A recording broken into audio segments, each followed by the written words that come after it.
Welcome, ladies and gentlemen, to the second part of a whole new DVD series, which is called The Secrets of the Illuminati. We are at part 2 of this DVD series, and it's called America's Occult Holidays. Now, we know, according to the scriptures, in Genesis chapter 1, verse 14, it says, "And God said, Let there be lights in the firmament of the heaven to divide the day from the night, and let them be for signs, and for seasons, and for days and years." So the calendar had been established so that man could indeed measure the seasons, grow crops, and live a good life. However, ever since the infiltration of the Illuminati into Europe, into America, and throughout the rest of the world, things became twisted and perverted according to their occult religion, which is known as Luciferian witchcraft. Now, in the first part of this DVD series, which was called The Revival of the Antichrist, we had shown that there was a numerical pattern that the Illuminati had operated by and through which they created the two great seals of the United States of America. Now, using a similar pattern, and they will use these patterns that can be tracked once you know what they are, they twisted and perverted the calendar to fit into their belief systems. And this is what we're going to start off with. And throughout the rest of this DVD, once we go throughout that, we're going to examine just how bad their infiltration into not just American society, but throughout the rest of the world through holidays. And even by its own definition, holidays is nothing but holy days. But we will get back to that. For now, let's begin with the major Sabbaths. Now, as I said before, the Illuminati, they observe 8 major nights in which they perform human sacrifice. The 8 nights of human sacrifice are December 21st, which is the night of Yule, February 1st, Imbolg, March 21st, Ostara, May 1st, the night of Beltane, which is the second highest night of human sacrifice on the Illuminati calendar, June 21st, Litha, August 1st, Lunarsad, September 21st, Mabon, and from October 29th through the 31st are the nights of Samhain, or what some people refer to as Halloween. This is the number one, the highest night of human sacrifice on the Illuminati's calendar. Now, there are 4 major seasonal markers that all people go by, especially those who are farmers. Those 4 nights, which the first one would fall on December 21st, which is the winter solstice, March 21st, which is the spring equinox, June 21st, which is the summer solstice, and September 21st, which is the autumnal equinox. Now, when we take a look at how the 8 nights of human sacrifice had been arranged on our calendar, you're going to find something very, very interesting.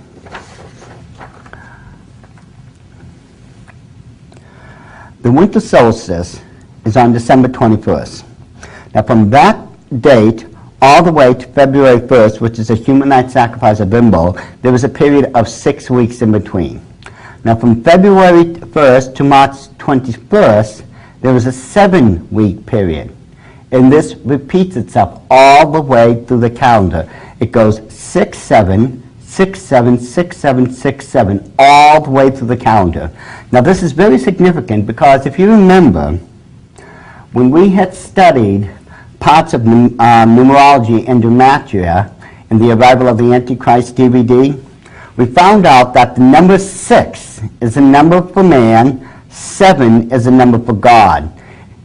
In essence, what they are doing here in their occult holidays, they are placing man above God. And this gets even more in-depth because when we take a look at it once more, we find out that 6 and 7 is 13. We have another 13, 13, 13, 13 pattern running throughout the entire calendar. And these 13s, these multiples of 13s, if you recall, were found also on the back of the $1 bill on the two great seals of the Illuminati, which we proved were not the United States, but they are in fact belong to the Illuminati. So you can see already just through their numerical pattern and how they perverted the original intention of God into 8 nights of human sacrifice. And that numerically, it all adds up perfectly.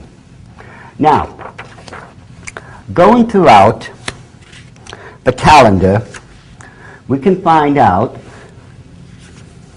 and add other things to the calendar. Similar days that we observe. One would be Christmas, which is traditionally held on December 25th. Then we have, of course, Groundhog's Day, and then, of course, there's May Day. These three fall exactly on those nights of human sacrifice. And, of course, last but not least, Halloween. But other days had been added. The Illuminati's intention was to truly pervert our calendar and to place their sacred days on it, but they guised them. Take a look over here, ladies and gentlemen, very carefully. You'll find out that among the other days that have been added, we now have Inauguration Day, which is on January 20th. Now, interesting enough, Inauguration Day, which we have the new president take his oath of office, that was originally held in November. This was purposely brought up to January 20th so that it could fit in with this numerical pattern. Valentine's Day is on February 14th. That's been added. April Fool's Day, which is on April 1st. Over here, and we'll get back to this, was the 1996 Olympics game. Then, of course, we have, among other things, now on July 4th was Independence Day. And then on the night of Mabon, we have the end of the 2000 Olympic Games. Now, what is so significant about the placement of those particular days? The reason they were placed in their particular position was so that they would fit in with this 6-7-13 pattern. And we're going to go over that right now. You'll note that Inauguration Day, which is on January 20th, is exactly 13 days before the human night sacrifice of Imbolc. Valentine's Day, which is on February 14th, is exactly 13 days after the human night sacrifice of Imbolc. We'll get back to Easter in a bit. April 1st, or All Fool's Day, is exactly 13 weeks from the beginning of the calendar. Over here, let's see, Independence Day is exactly 13 days after the human night sacrifice of Litha.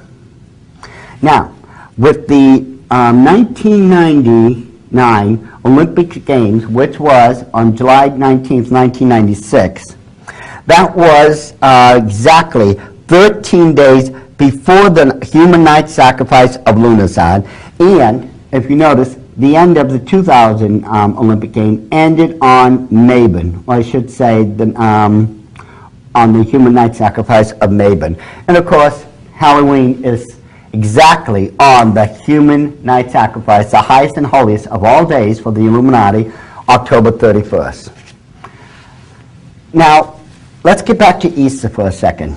Now, Easter is a very interesting day.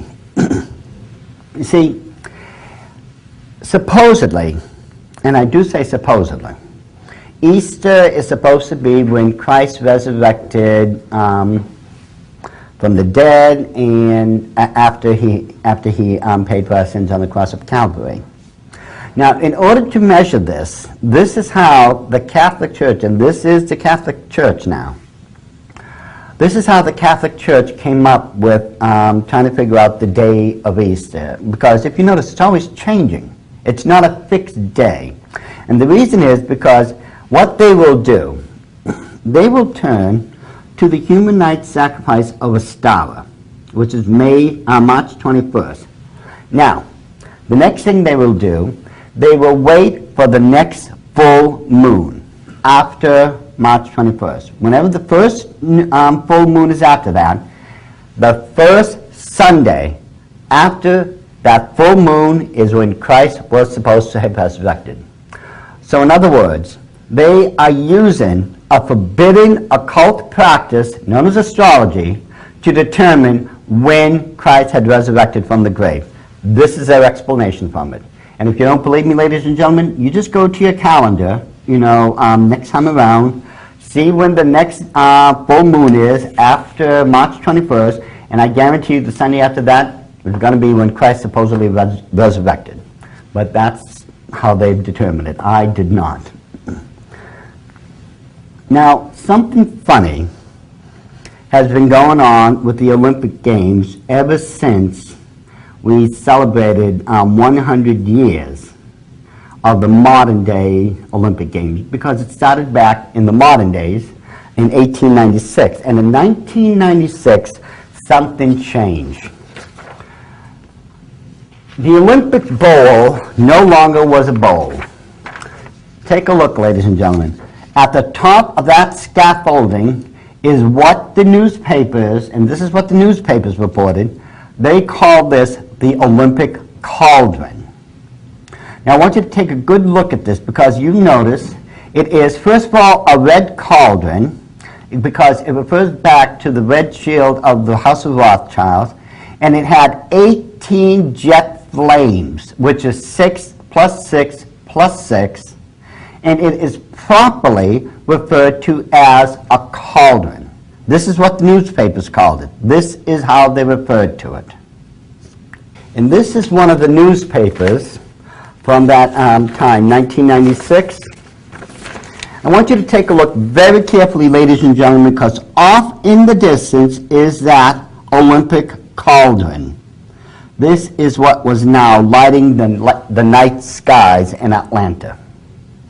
It's no longer an Olympic bowl, it is a cauldron. But it didn't end there. You see, in the 2000 Olympics, well, I should say, in the 1996 one, we had something else that was going on. At the opening of the games, this might be a little hard to see, because it's black and white, but these gold creatures were being summoned up to bless the Olympic Games. Those gold creatures are actually the spirits of the Olympic Games, and they are referred to as Nikes. Now, when we get back to what else was going on, it gets very, very interesting. Now, going and taking a look at the official logo of the 1996 game, you will notice that there are 3 stars here and a crescent moon. If you recall, in the first DVD of this series, which was called The Arrival of the Antichrist, the most ancient symbol for Semiramis was a crescent moon, and the most ancient symbol for her son was Nimrod. Here we have the star and the crescent moon of Nimrod and Semiramis. And what's even more interesting is a master witch, or a third-level witch, will have 3 stars and a crescent moon as their insignia, because it denotes their rank in the occult world. In the 2000 Olympic game, we have now Semiramis holding the laurel wreath. And it is Semiramis, the goddess herself. And what's even more interesting is that since the Olympic Games are Greek in origins, I ask you this: why are there 4 Roman horsemen in horses here. These are actually the 4 horsemen of the apocalypse as far as art determined. These have absolutely nothing to do with this Greek goddess. However, they were purposely placed there anyways.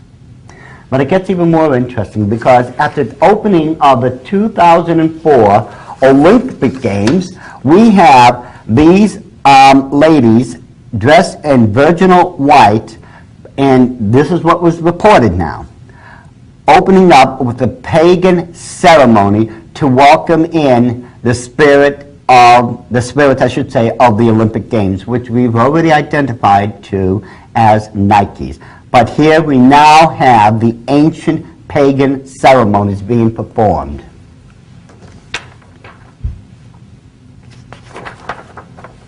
And here is, of course, one of the coins that was printed for this for the Olympic Games. And here we have that spirit, again, one of the Nikes.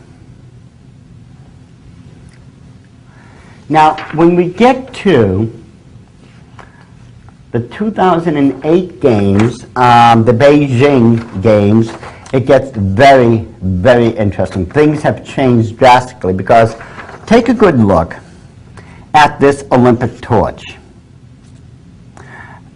Rather bizarre, if you ask me. It doesn't even really remind me much of a torch, hardly, because of the top. You know, something seems to be missing. But when you look at the spires, right here, the way they spiral, those are all 6s. Take a good look at those, ladies and gentlemen. If we were just to turn it, and I'm going to turn it like this, upside down, to make it easier for you, notice they are all become 6s. Literally speaking, the torch of the Olympic game, the 2008 Beijing game, was completely covered in 6s. And you can see it very clearly here also. And one of those Olympiads who carried the torch can be seen carrying, right here, the torch, all those 6s. And what's even more interesting, when we take a look at the Olympic cauldron, that time around, you will note, ringed all around it are those same 6s. Those are nothing but 6s that completely go around the Olympic cauldron.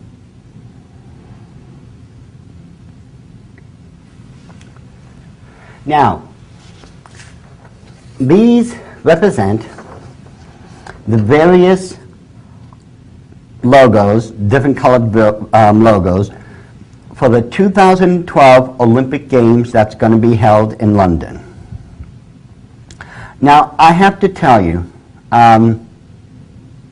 for all the logos I've ever seen in the Olympic Games, these are certainly among the most bizarre. I mean, I can barely make out that they are supposed to be 2012. Now, when we look at the larger version of one of them, you know, it's supposed to be 2012, and whatever this centerpiece is supposed to be here. Who knows what that's supposed to be? Unless we take another look at this. Remember, this is supposed to be the 2012 logo for the Olympic Games in London. When we take a look and break this down, it becomes a Z, an I, and there's that centerpiece, an O, and an N. It actually spells out the word Zion. Now, I'm not talking about those people who are into moving, into giving Jerusalem its own permanent homeland, free from terror and everything, that type of Zionism. No. We're talking about those people, the Illuminati, who have been trying to create a Zionist conspiracy. And by that, they are not Jewish by practice. True Jewish people wouldn't be involved in any of this. The Illuminati, their center of power in Europe, one of their major places is in London. And it's in a square mile of England known as the City. I know, I'm from, England. Well, anyways, it is the bankers, the ones who's actually pulled off this whole event to get the Olympic Games brought to London in the year 2012. But it is also the bankers who's trying to take control of everything through the central banks that they've established, through their religion, and through their politics. And their politics involve the belief of Zionism. That's why it's been designed like this.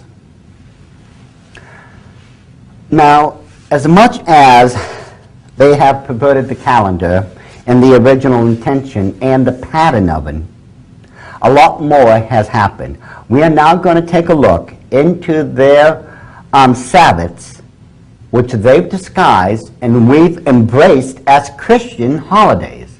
We're going to take a look at each and every single one carefully, and then, quite honestly, you're going to be responsible to God for all the information and the knowledge that you've just learned. I only hope that you do the right thing by it.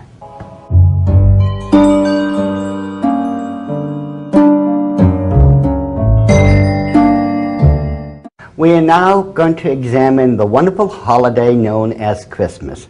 Now, what could be possibly wrong with having the spirit of goodwill towards men and all this? Well, if you understand the truth behind the Christmas story, you're going to find out that the whole thing is wrong. When I was a child, I remember when my father used to take us out to the woods, and we would take an axe, we would find a nice full pine tree, and we would cut it down, we would drag it through the snow, we would bring it in the house, much to my mother's protest, because there'd be pine needles and snow everywhere. And then we would set it up on one of those metal stands so that it wouldn't move. We made sure it was really good and solid. And we would deck it with gold and silver trimmings and everything. And of course, put the traditional 5-pointed star on top of it. And this is what most people, if they're from my generation, and most people nowadays, would have gone through that. I'm not saying that you will go out and cut down a tree. No, a lot of people like going for the artificial stuff. So what could possibly be wrong with a Christmas tree? Is there anything unbiblical or ungodly about it? Well, according to the Bible, in Jeremiah chapter 10, we pick it up in verse 1. It says, "Hear ye the word which the Lord speaketh unto you, O house of Israel. Thus saith the Lord." And folks, I want you to memorize these next 7 words. "Learn not the way of the heathen, and be not dismayed at the signs of heaven, for the heathen are dismayed at them. For the customs of the people are vain." Now listen very carefully to this. We're in the middle of verse 3. "For one cutteth a tree out of the forest, the work of the hands of the workmen with the axe. They deck it with silver and with gold. They fasten it with nails and with hammers, that it move not." Ladies and gentlemen, that's a Christmas tree. And right here in God's own word, he says, "Learn not the way of the heathen." When the heathen are the ancient occultists, they're also known as pagans. You are not supposed to be practicing any of this. God's own word makes it very clear not to be involved in this. And yet, there are going to be those people who's going to try to convince you, well, God's not talking about a tree here. He was referring to a plant or to something else. I've heard these arguments over and over and over again, ladies and gentlemen, and quite honestly, at this age, I'm sick of it. Because God's word makes it very clear. These people have gone out, they cut down a tree, they brought it home, they fastened it so it didn't move, they put all types of gold and silver decorations on it, they decked the halls with it, and this is exactly what we're doing to this very day. So don't tell me that this is something other than a tree, because this is exactly what those pagans were doing then, and that's exactly what we're doing now. And when we take a look just at one of these pictures, this is exactly what the Bible had been talking about.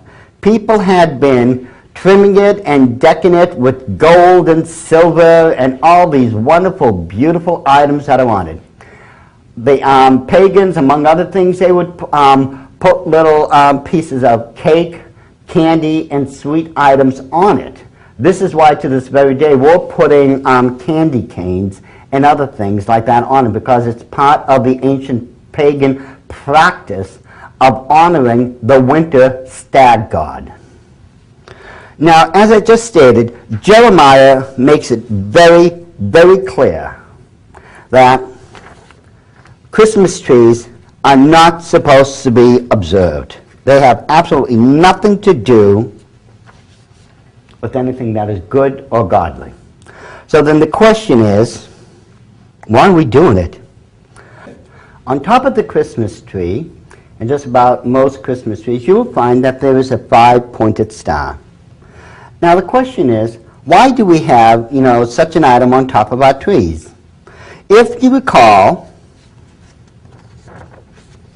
well, there's many different candies, little cakes and offerings and such here. All this is here because it goes all the way back to Nimrod. Nimrod himself, as depicted here, this is one of the ancient depictions on a relief of Nimrod. Nimrod himself, if you remember, was the stag god. He was considered the winter god. And just like at Rockefeller Center, where they have these huge Christmas trees every year, all lit up, at the top you'll find the traditional 5-pointed star. Now, interesting enough, at the base, in front of Rockefeller Center, whose address is 666, mind you, and it's no accident, because if you've ever gone to that building, and I've seen it and been there before, the very top, these huge neon lights, there are 3 red 6s that will glow at night. But at the base of this tree is a statue, and that remains there all year. And let me show you a larger version of this. That statue is the statue of Prometheus. Now, Prometheus, if you know your ancient Greek legends, was the one who stole the fire of illumination from the gods and brought it down to mankind. So mankind now had illumination or the enlightenment of wisdom. He stole the fire from the gods.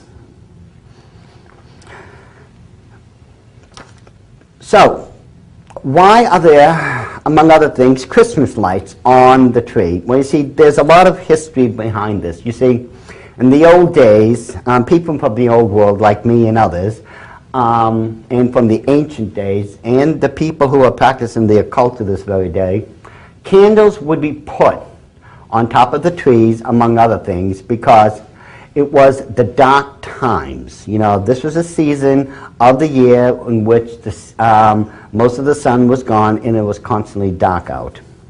Well, candles were lit that was actually used as a beacon to the winter god, so that during the evenings he would see those lights fly over and come around your house and bless the people inside of the house in your home for welcoming him back in.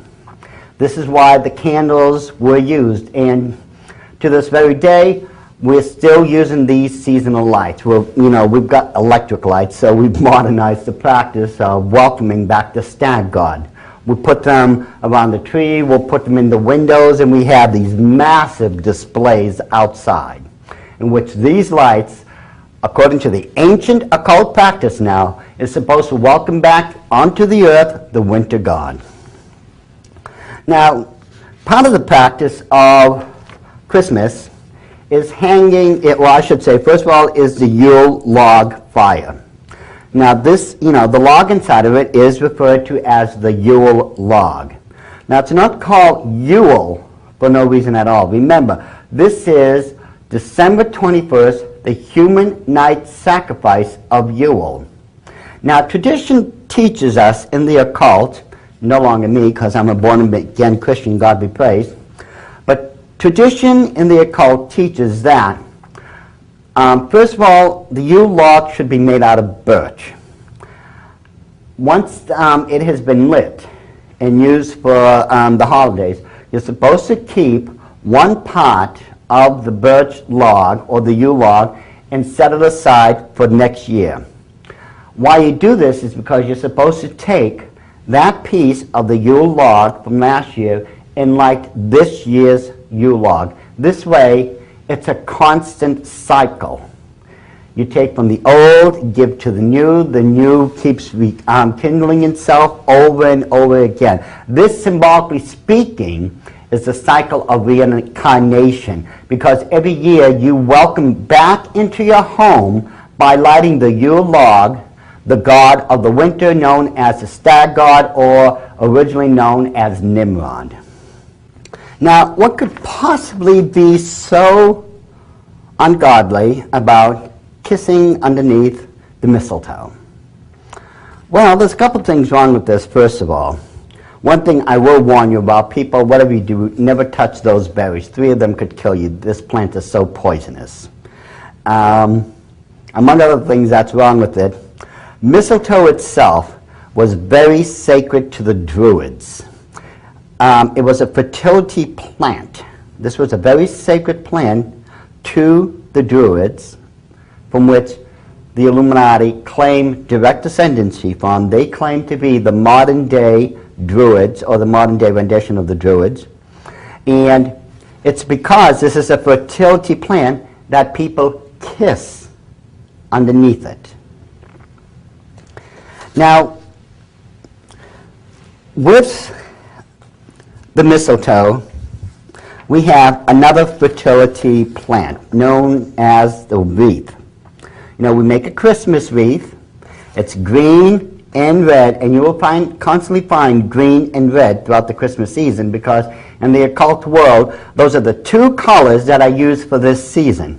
And for every season, they do have specific colors that's used for their occult magic and occult belief system. Now, the wreath itself is always circular if they're an occult practitioner, and there will always be candles in the center of it. The reason this is so, as I said before, this is another fertility symbol. The candle or candles represent the male phallic symbol. The circle represents the female reproductive organs. This is why it is, symbolically speaking, a fertility symbol. And this is something, symbolically speaking, we have a circle here, man out of the wreaths, that represents reincarnation. In other words, the life, the birth, and the death of the stag god every single year. And you will find that this symbol originated from the great obelisk in Egypt. Now, here is a picture of the Vatican City. You'll notice dead center is the obelisk. This obelisk here, at the very top of it, in that bowl supposedly resides the charred remains, the cremated ashes of Julius Caesar. But notice dead center is the to the side is the Christmas tree. Now, the obelisk itself, and let me explain this to you. Notice how the obelisk is here and there's a circle around it. This is a very ancient occult pagan symbol of fertility. Now, you will notice that there are sets of lines, 2 here, 2 here, and all the way around. Now, the reason the obelisk was designed in such a fashion was because it's really, in actuality, a giant heliocentric sundial. The shadow of this obelisk, and all obelisks, wherever they are throughout the world, is going to fall in a certain place depending on the position of the sun. Now, if the obelisk shadow falls within any of these 2 lines, it is another night of human sacrifice. That's why there is 8 sets of them, because the shadow will fall in between these sets throughout the year. And of course, as I said before, notice, the Vatican Church is going to make sure they have their pagan Christmas tree right here in St. Peter's Square.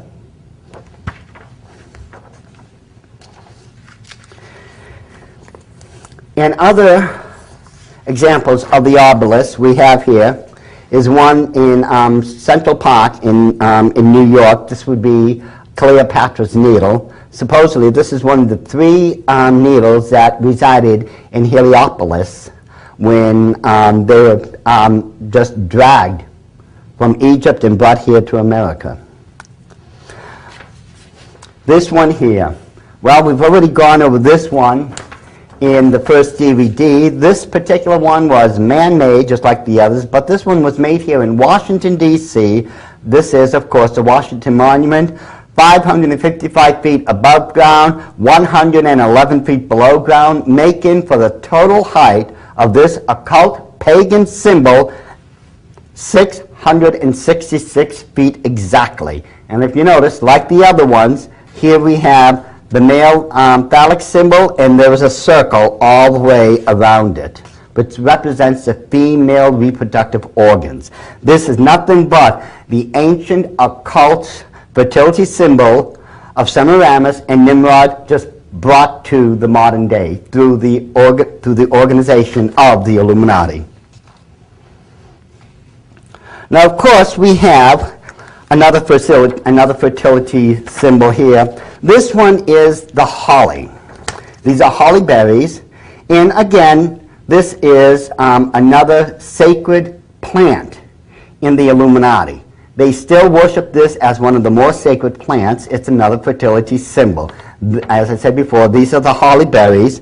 And of course, there is, from the old country, the person known as the Holly King. Okay? It's from the Holly King, the whole story is behind the Holly King and such, where eventually another person comes into play. From the Holly King, you get who's known as Santa Claus. Now, Santa Claus is an interesting study because, through Santa Claus, the Illuminati has tried to prove that they are like gods on the earth, through the myth. Now, when we go through the story of Santa Claus is actually supposed to be all-knowing. I mean, think about this. Doesn't Santa Claus know who's been good and who's been nice every single day of the year? That's one of Santa Claus's ability. He knows exactly who's been good and who's been nice, and he knows how this has worked for each individual throughout the year.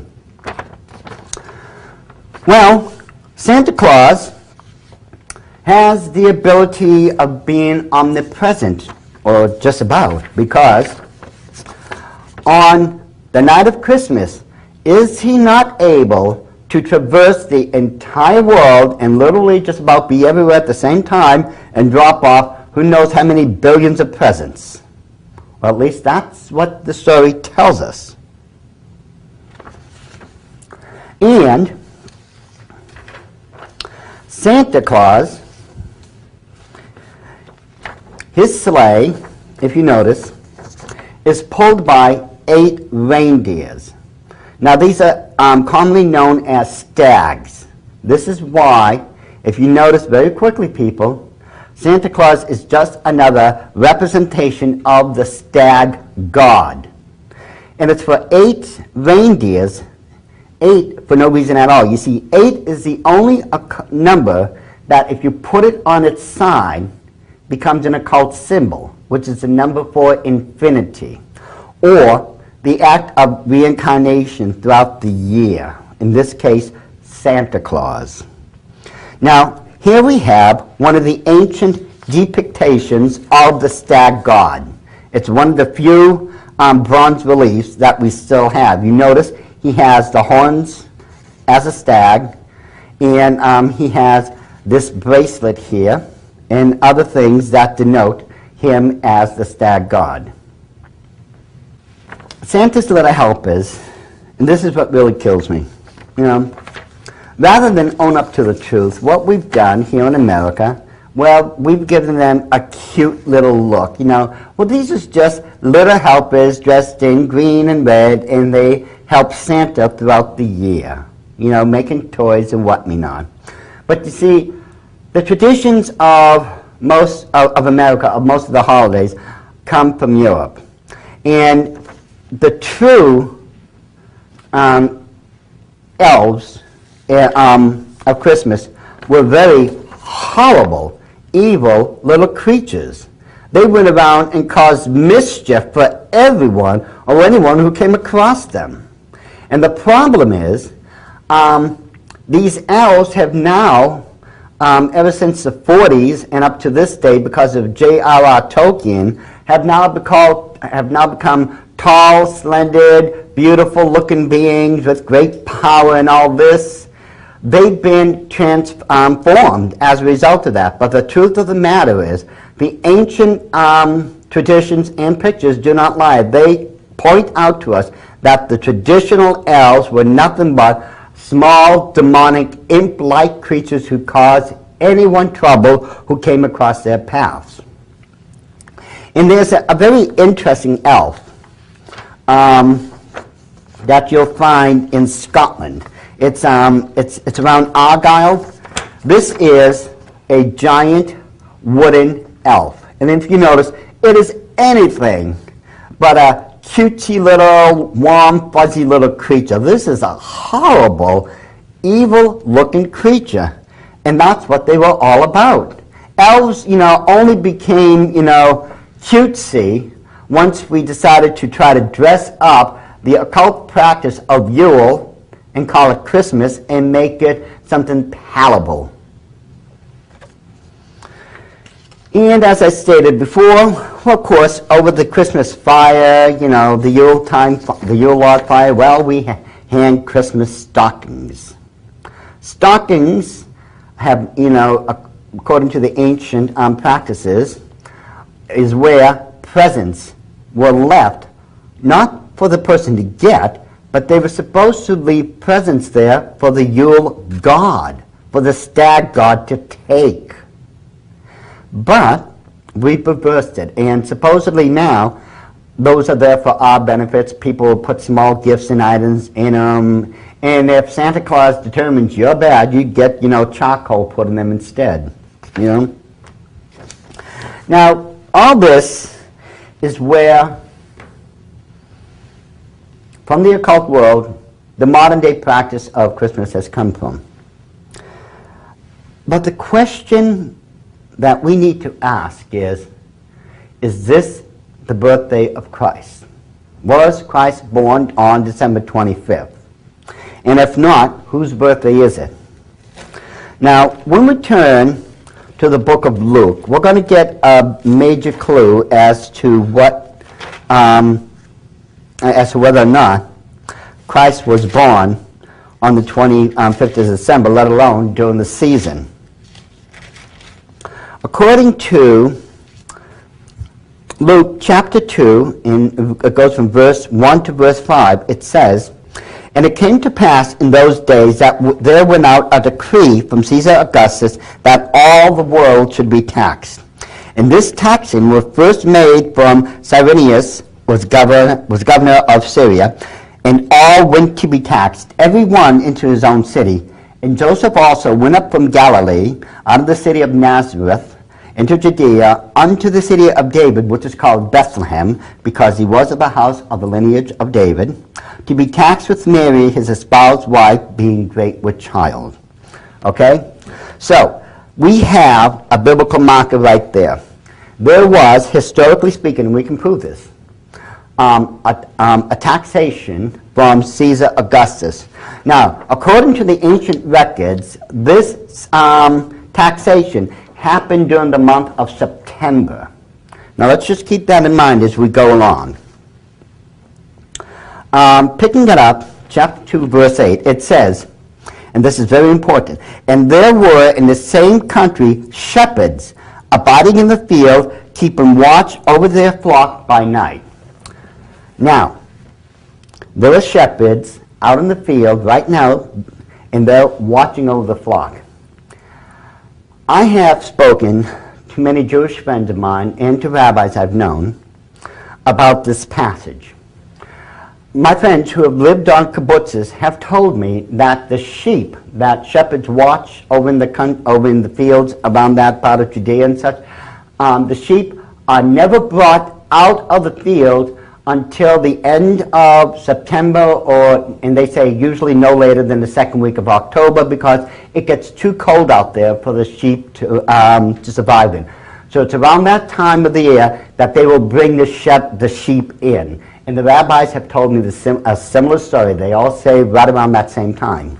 So, two things we can conclude so far, safely as far as I can see it.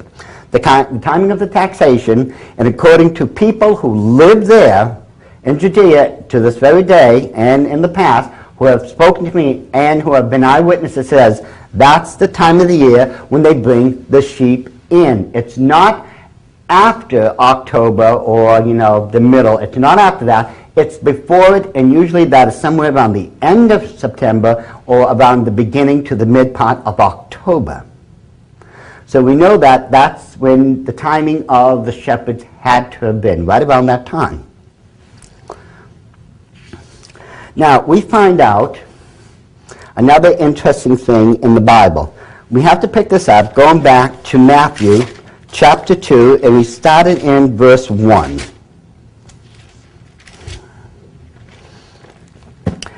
And this is going to be a bit of a lengthy one, but just bear with me. This has a lot of important information for us.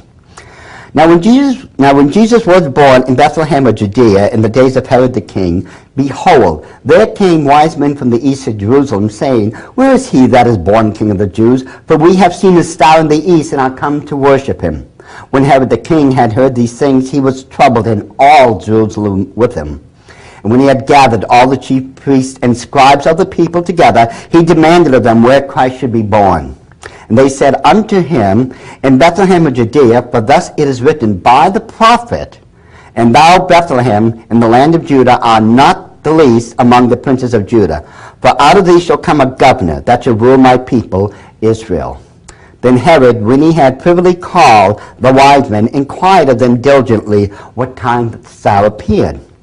And he sent them to Bethlehem and said, Go and search diligently for the young child, and when ye have found him, bring me word again, that I may also come and worship him. When they had heard the king, they departed, and lo, the star which they saw in the east went before them till it came and stood over where the young child was. And when they saw the star, they rejoiced with exceeding great joy. And when they were come into the house, they saw the young child with Mary, his mother, and fell down and worshipped him. And when they had opened their treasures, they presented unto him gifts, gold, and frankincense, and myrrh. We'll just stop it there. And when they were come into the house, they saw the young child with Mary. Guess what?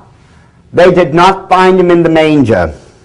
According to ridiculous traditional beliefs, Christ was visited by everyone in the manger.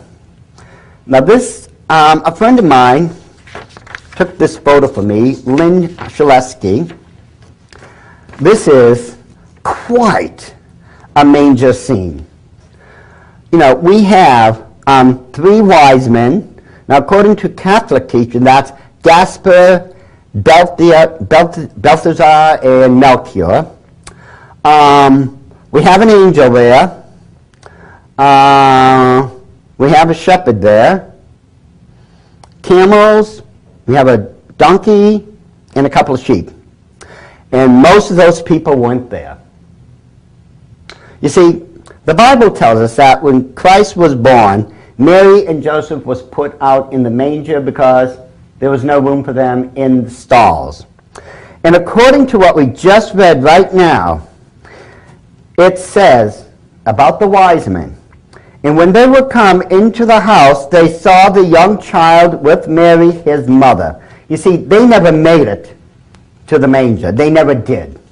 You see, this is 2 years later after Christ was born. Go into the Bible, it makes it very, very clear that, first of all, these wise men, when Christ was being born, they saw the great star of the east. They weren't there in Judea when they saw it. These people are up from the far east.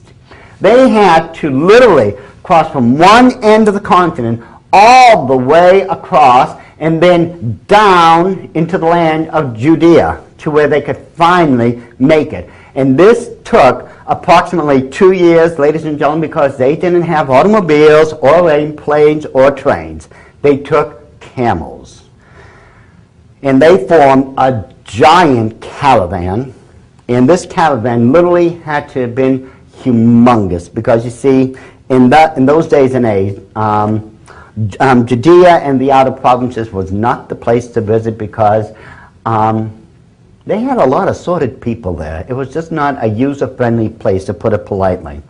So the wise men, and it was more than 3, because they had to pool their resources together, first of all, and get permission from whatever potentate they were under authority, and they had to leave and make that 2-year crossing with a huge army by their side so that they would be protected. Now, they would go to the region. They had, remember, gifts of gold, frankincense, and myrrh. And when they got to Christ, it was 2 years later, and then they presented him with the gifts. And it is 2 years because if you recall, further on in the Bible, it said that Herod was so upset that he could not find out from the wise men where the baby Jesus was because he didn't want to worship him. He wanted to murder him. So, once the wise men had told him what had happened, he knew that Christ was 2 years old at this point, which is why he told his soldiers to go out into Jerusalem and kill all the 2-year-old male children. From 2 and under, they were all supposed to be butchered. That's why it was 2 years old, because of the timing. This is what was going on. Christ was 2 years old at this time. The wise men had informed Herod how long it took them to get from one end of the continent to where they were now. And so all he had to do from that point was just tell his soldiers, kill all the male children 2 and under. So the question then becomes, if it wasn't the Lord's birthday, whose birthday was it? If you recall, back in our first DVD of this series, we found out that Semiramis and Nimrod had a child known as Tammuz. And Tammuz was supposed to be the reincarnation of Nimrod because he had been killed. Now, Tammuz's birthday, according to the ancient records and everything, Tammuz was born on December 25th. Now, according to occult practice, remember, Yule is the night of December 21st. It's the longest winter night for the year. And it is on this day that a night of human sacrifice occurs. What had happened, in order to marry this new movement of Catholicism into paganism, they took December 21st, moved it up to December 25th, the birthday of Tammuz. There was also a major Roman festival at that time on December 25th known as Saturnalia. Saturnalia was a big festival in which, there would be these huge parades of people going through the cities and to the heart of Rome. They would be dressed in their finest outfits, and they would be bringing offerings and gifts and everything. And there'd be, a lot of wine drinking. There'd be ham and birds being served as parts of the banquet. And gifts were actually being given to all the people. And there was a lot of wine and merriment. Well, you know what? The same thing goes on to this very day. Aren't we given, these Christmas gift offerings, and aren't we, still having the Christmas ham, and aren't we giving gifts to one another? And don't we still have, these long Christmas parades? I think they're called, they're in New York and other places. We have these huge parades. Trust me, ladies and gentlemen, Saturnalia is still being practiced to this very day on December 25th, except all we've done is candy-coated, we've Christianized it, and we've called it Christmas. When we take a look at this ancient relief, this is whose birthday we're celebrating. This is one of the most ancient and one of the few reliefs we have of the god known as Tammuz. And it really saddens me to think that somehow we've allowed this pagan god to be deified and allowed to be the god of Christmas. We, instead of having absolutely nothing to do with this pagan occult festival, we're actually worshiping the ancient god known as Tammuz. I think by now, and I don't think I have to go any further into this, I think it's quite obvious just from the biblical perspective alone, that God wants us to have absolutely nothing to do with these occult practices, because they are occult practices. They're nothing that we should be involved in. God said, learn not the way of the heathen. And over in Corinthians, he strictly tells us not to go after the traditions of men, because that's all these are. We find out from the scriptures, only Mary, Joseph, and the shepherds and some animals made it to the manger. The angels, believe it or not, had already made their proclamation to the shepherds that Christ was born, and then they left. They didn't make it to the manger.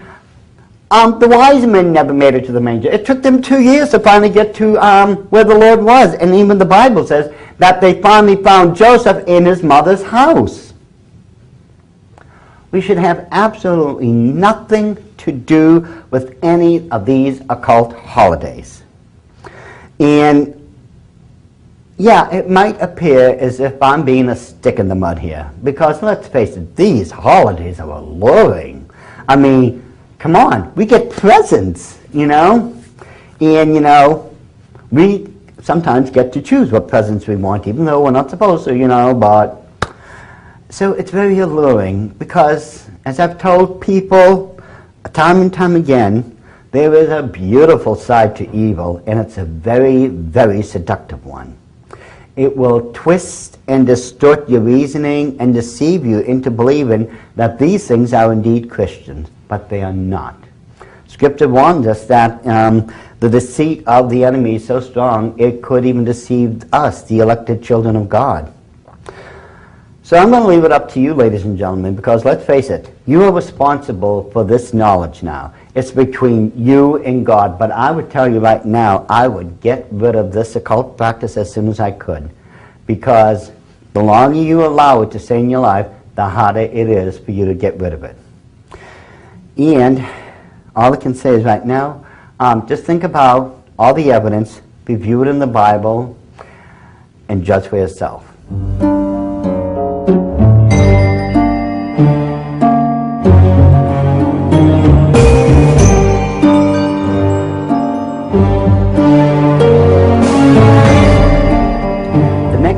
Holiday that we shall be examining is Easter.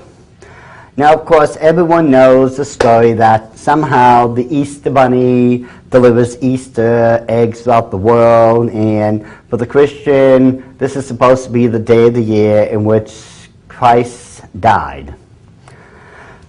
Oh my goodness, we just never seem to get these things right. I mean, I know we just finished Christmas and examining the time of Christ's birth.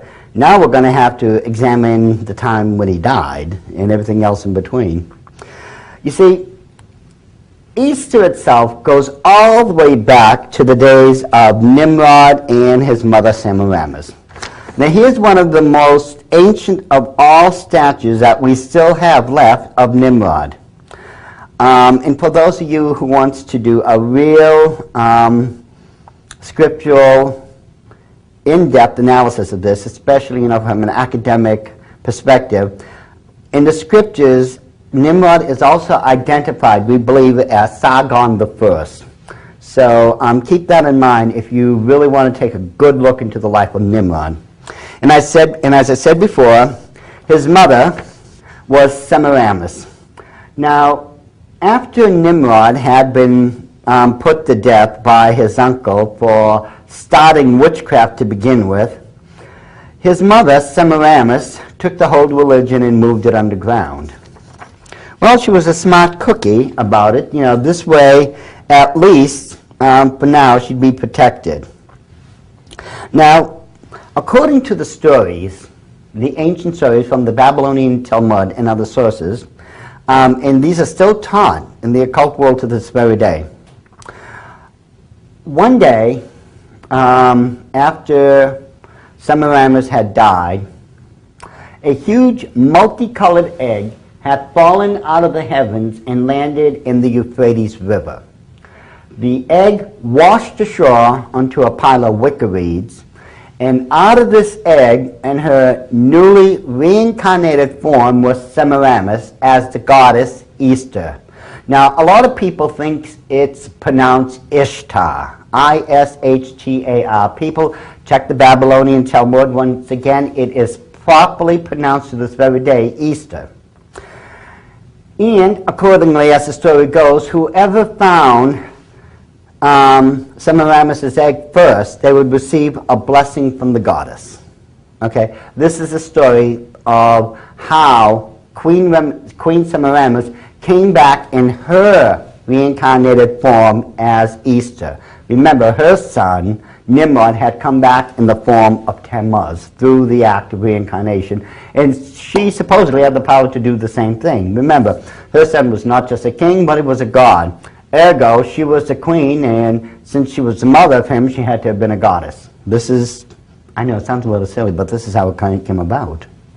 But anyways, so we now have the resurrection of Easter, Semiramis into Easter, who is now known also, occultically speaking, as the spring goddess.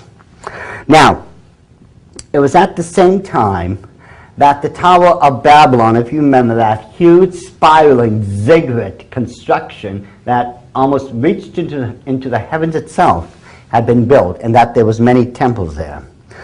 On top of the ziggurat itself would have been the grandest, the most elaborate of all temples, and that would have been the temple of Moloch.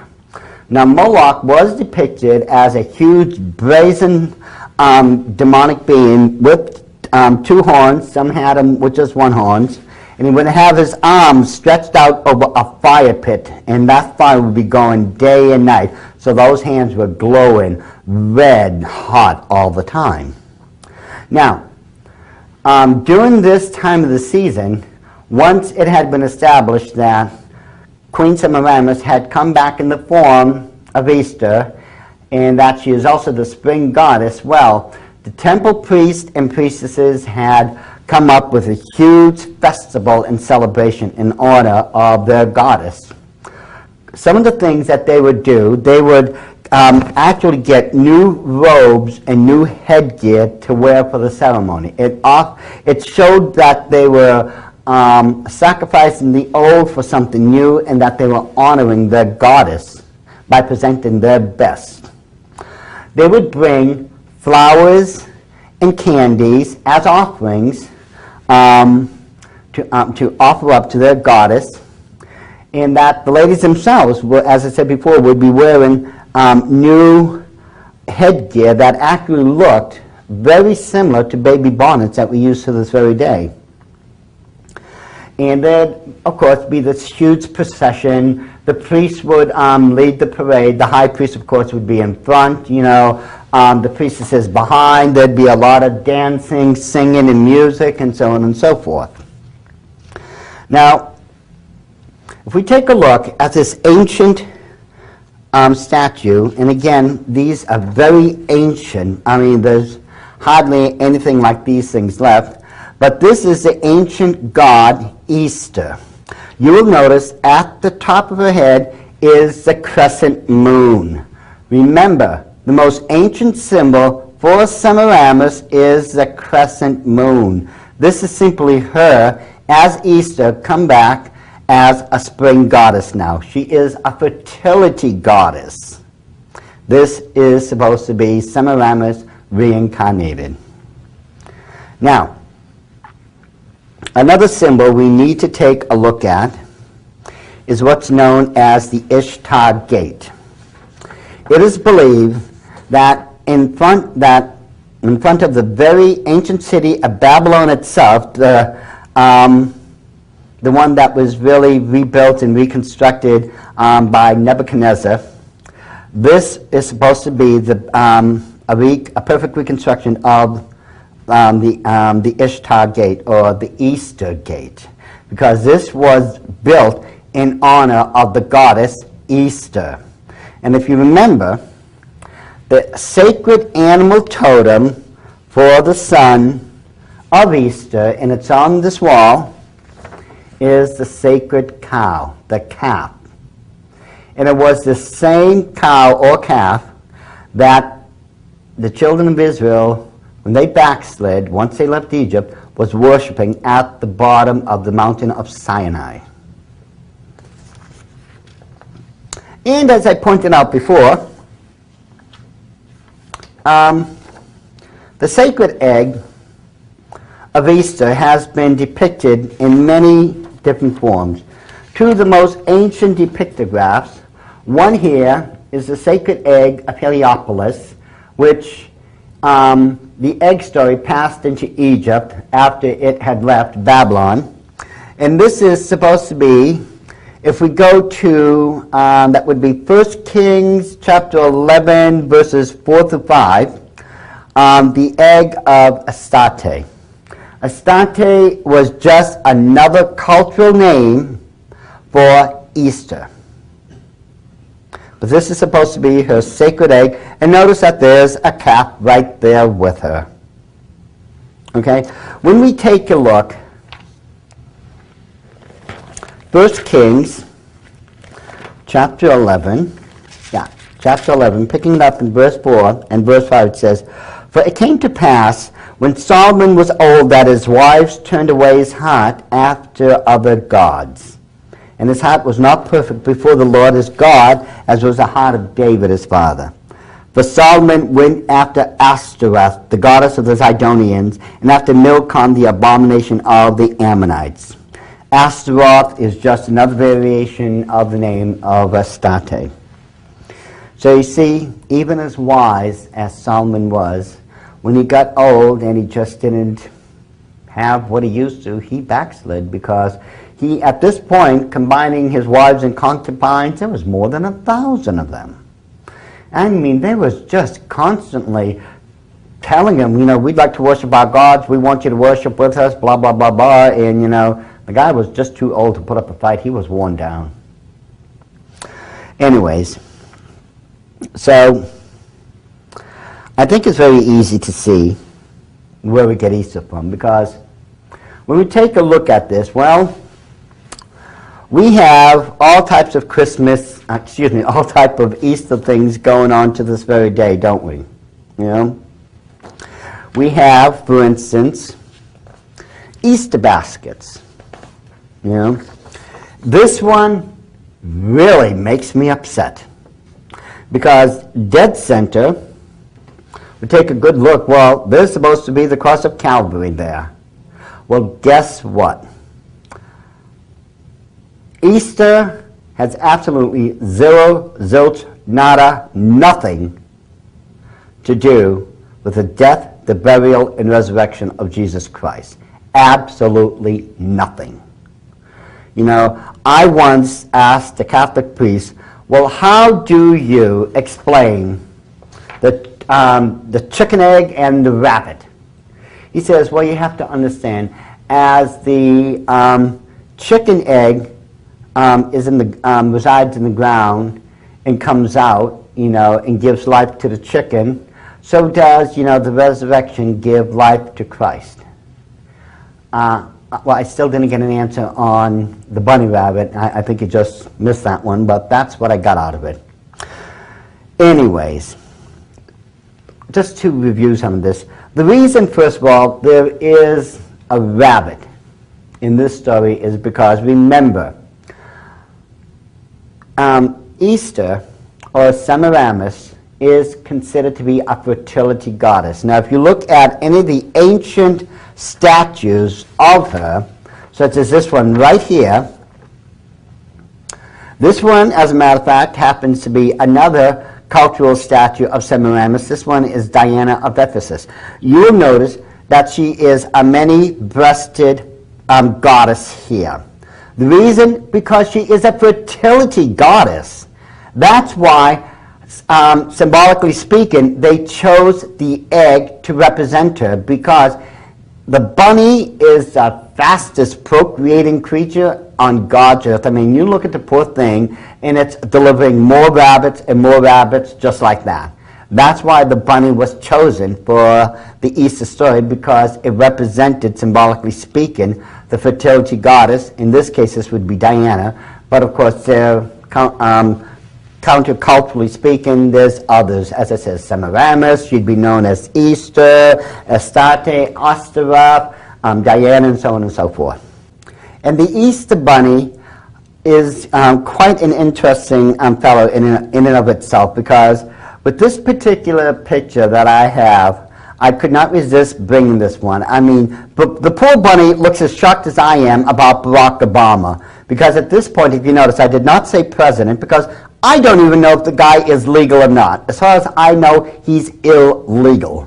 But that's another story in itself. I mean, but this poor Easter bunny looks about as shocked about it as I do. Now, of course, there would be Easter eggs in this story. Remember, it was that huge multicolored egg that fell out of the heavens and landed in the Euphrates River, washed onto a pile of Easter, on a pile of wicker reeds, and out of it came Semiramis. Now, this is where we got the Easter basket from, was from these wicker reeds. The Easter eggs that we have nowadays came from the multicolored egg of Semiramis or Easter. Take a look at this egg. This egg, which was made in Belgium back in 2005, is 2,645 pounds of chocolate. What a waste of good chocolate. I mean, people, I'm going to tell you right now, and I blame this on my mother, there wasn't a chocolate I've met in this life that I didn't like. I mean, this should have just been delivered to my home. God forgive me. But, yeah, if you can believe, it is ridiculous how far this is going. We have an Easter egg now that weighs 2,645 pounds. And of course, there are other candies and such, because it's part of the sacrifice and offering we give to Easter. Remember, the ancient practice was to take candies, sweetbreads, flowers, and bring them, to the temple and use them as offerings. And at the top of the temple, if you recall, was the god Moloch. Look at how this poor infant child is cradled in his arms. What it does not show is the fire and such that was consuming that poor little child in an absolute agonizing, torturous death. This is who, these people, among others, were worshiping at the Tower of Babylon. And if you check the Bible very carefully, God tells us not to allow our sons or daughters to pass through the fire. This is what it was talking about. We are not supposed to, you see, because it's, if the children were babies or infants, they would be put on the hands of Moloch. But if they weren't, they would be thrown into the fire pit. And if they could walk through it and get out alive, they couldn't be touched. This is what the Bible was talking about when it said, do not allow your sons or daughters to pass through the fire. And this was done in one particular area known as the Valley of Hinnom. And this, if you look over here, to the left-hand side would be, where the Wailing Wall is. But from this area all the way over is the ancient area known as the Valley of Hinnom. And this is where the practice of making one's sons or daughters pass through the fire to honor Moloch was going on. Now, according to myth, it's an interesting little myth, I won't get into it right now, but the ancient founder of Athens was supposed to have been Cecrops. Okay? Cecrops would have founded Athens right around 1500 BC. Now, in Athens and other cities of the ancient world, they would be celebrating and having these huge festivals and parades going down the streets, honoring the gods and such. And during this time of the year, when it was time to honor Easter, among other sacrifices and things that they brought to honor her, we call, and we will find this in the Bible, believe it or not, hot cross buns. Now, let's face it, these things, oh my goodness. Folks, you just give those to me hot and warm, I'll put a ton of butter on them and, prove to you why I can clog my arteries faster than anyone else alive. But the thing is, you see, these things you can find actually mentioned in the Bible as far as, the hot cross buns and how they came about. Now, if we go over to Jeremiah chapter 7, and picking it up in verse 17 through 20, I want you to listen very carefully to what it says here. Because you see, this was actually a family affair. To create these offerings, to offer them up to the goddess, was a family affair. It says, "Seest thou not what they do in the cities of Judah and in the streets of Jerusalem? The children gather wood, and the fathers kindle the fire, and the women knead their dough to make cakes to the Queen of Heaven, and to pour out drink offerings unto other gods, that they may provoke me to answer." And it goes on and go on, but, look this up, folks. Because, you see, when you look up the Hebrew word for cakes, the word is kavan, okay? And it literally does mean buns. It really is directly referring to this type of small baked buns or small baked breads. This is exactly what it's talking about. Check the word out. It's kavan. And bring it up. Let's see. Jeremiah chapter 44. Let's go over here. Verse 19, it says, "And when we burnt incense to the Queen of Heaven and poured out drink offerings unto her, did we make her cakes to worship her and pour out drink offerings unto her without amen?" Verse 25. "Thus saith the Lord God of hosts, the God of Israel, saying, Ye and your wives have both spoken with your mouths and fulfilled with your hands, saying, We will surely perform our vows that we have vowed, to burn incense to the Queen of Heaven," Semiramis, "and to pour out drink offerings unto her. Ye shall surely accomplish your vows and surely perform your vows." This is who the goddess they were talking about was. And this is what they were doing constantly throughout the Bible. You'll find when they're talking about the Queen of Heaven, they're making these cake offerings and other cake offerings and who knows what else. But this is what they were referring to. These are the kavan, or the hot cross buns that we make nowadays to honor the goddess. I know that we don't do it for that reason, but that's exactly what we are doing. And if you recall, as I said before, There was the new priestesses would actually make bonnets for their heads. And this, believe it or not, it looks just like a baby's bonnet, doesn't it? And this here is an Easter bonnet.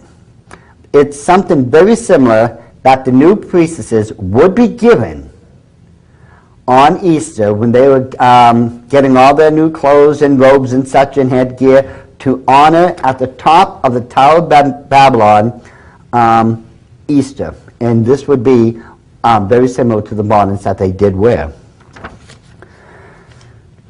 Now, the big question I've always tried to ask people, you know,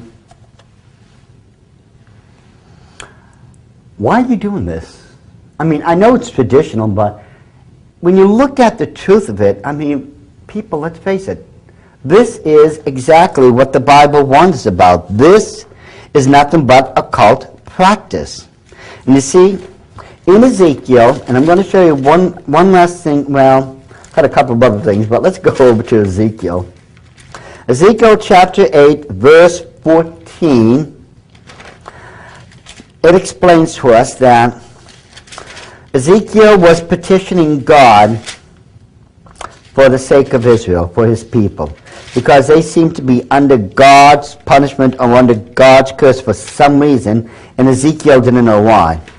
So God took Ezekiel and was bringing him to various places throughout Israel and such, and at this point they are in front of the gate, in front of God's temple himself now. And this is what it says. Then he brought me to the door of the gate of the Lord's house, which was towards the north, and behold, there sat women weeping for Tammuz. Nimrod was supposed to have come back through the act of reincarnation as Tammuz. Now Tammuz, when he was 40 years old, was killed by a wild boar when he was out hunting. For this is where, in this verse, for the first time, you will find reference to what we now call, at least the Catholics practice, and call Lent. You see, Lent is 40 days in its period. Every single one of those days is supposed to represent one of the years of the life in Tammuz. There was 40 years in his life, so there was 40 days of Lent. Ladies were weeping and wailing over the death of Tammuz. They weren't eating, they were fasting, they were giving things up. Well, this is what they do in Lent to this very day. And right after Lent, well, we celebrate the Easter banquet. We have an Easter banquet where the traditional meal is still a ham. Well, symbolically speaking, by eating the ham, you're eating and killing the boar that killed the god Tammuz. That's why you have this. It's a ridiculous belief, but believe it or not, it goes on to this very day. Now, let's go over here to John chapter 20, verse 1. We're about to wrap this up. And I'm going to ask you a question before I start reading it. We have, well, I don't have it, but a lot of Christians and even Catholics practice sunrise services. Now, supposedly, as tradition tells us, Christ was supposed to rise, from the grave as the sun was rising over the horizon and all this type of stuff. That's why they have sunrise services, Well, it makes common sense. That is, until we find out the truth of the Bible. Did Christ resurrect at sunrise or as there was light out? Let's see what John chapter 20 verse 1 says. The first day of the week cometh Mary Magdalene early, when it was yet dark, unto the sepulchre, and seeth the stone taken away from the sepulchre. Guess what, folks? It was dark outside. The Bible does not say light, it does not say sunrise, it does not say noonday. It says it was dark outside. And I think God knows the difference since he created the day and the night. The reason we believe that it was we have these sunrise services, well, at least those people who practice it, is because Easter, the goddess Easter, was supposed to have come back during the rising of the sun. And when the sun had risen up, supposedly her egg had fallen to the Euphrates River. And according to the custom, after the priests and priestesses and all the followers were done at the Tower of Babylon, they would all disperse out throughout the entire land to try to find the sacred egg of Easter so they could receive a blessing. Oh, and by the way, this is where you got the Easter egg hunt from. That's how it happened. But trust me, that sunrise service only came about because of Easter, the goddess Easter, because it wasn't Christ. Here it clearly said, when it was yet dark. John chapter 20, verse 1. This is another one of those paganized holidays which the Illuminati was able to candy coat and Christianize and thrust it onto us, and we accepted it.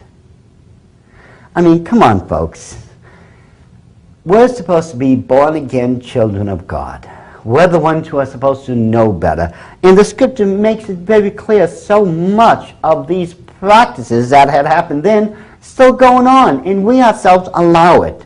For once, ladies and gentlemen, please, let's stop the paganization of Christianity, and by doing so we can stop the paganization going on in America. Because I'll guarantee you right now, if we don't, the scriptural prophecies pertaining to the occult taking over the whole world is going to happen faster than anyone here can imagine. Mark my words, ladies and gentlemen, if you don't get rid of this occult perversion out of your life, you are never going to truly be able to be blessed as a born-again child of the King.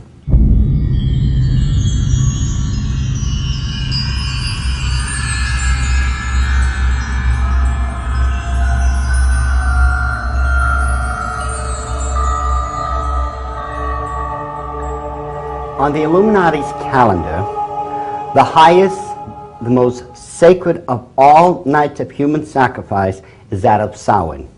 Now, the nights of Samhain are observed from October 29th through the 31st. October 29th is the first day of Samhain, and the second day of Samhain, and it wraps up on what you would call Halloween, the third night of Samhain. Now, Samhain is the Celtic lord of the dead. He is depicted as a stag god. He always has been depicted as a stag god. This is just how they practice in the occult.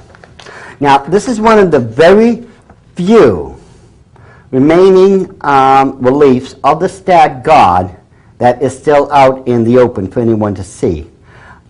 This is, of course, this one is in the British Isles, and this one in particular, this would be the stag god, but he's also known as Cernunnos. Okay, that's the one of the Celtic names for Samhain. Now, one of the statues of Samhain is, as I said, depicted as a stag god. You notice the antlers and everything. Now, the stag god of the occult world, as has already been pointed out, is nothing else but Nimrod. Nimrod was eventually depicted as a god that had one horn like Moloch. Some depicted him as having antlers like this stag here. This is just one of those ancient representations of the stag god. Now, during the nights of Samhain, and the nights of Samhain came about because of an ancient nomadic people known as the Celts. Now, the Celtic people came into the British Isles and throughout Ireland, Scotland, that entire region, around 900 BC, and basically held all sway and authority in those regions till up and around 900 AD. So almost 2,000 years there, they were in control of that region of the world. Now, the Celtic people, these warrior nomadic people, had a priestly class like just any other major culture you can think of. Their priestly class was known as the Druids. Now, from the Gaelic, Druid means men of oak. This is why the oak tree is still the most sacred tree in the Illuminati world. And it is the same oak that you will find the Illuminati owl at the Bohemian Grove is made out of. That is a 40-foot oak Illuminati owl. Now, the Druids literally held all sway and authority in the Celtic tribe. Because they were priests, they were exempt from going to war. But part of their duties of being a priest was they were supposed to read the entrails of animals and tell you if it was a good time to go to war or if it was a bad time to go to war. They also had the authority to tell people when they could get married and who could get married. They could tell you if a person was and should be allowed to hold some type of officer or some type of authoritarian position within the tribe. They could tell you who could and who could not be allowed to worship at their temples. Now, one of the most ancient of temples that still exists today is that of Stonehenge. Stonehenge is a megalithic stone circle.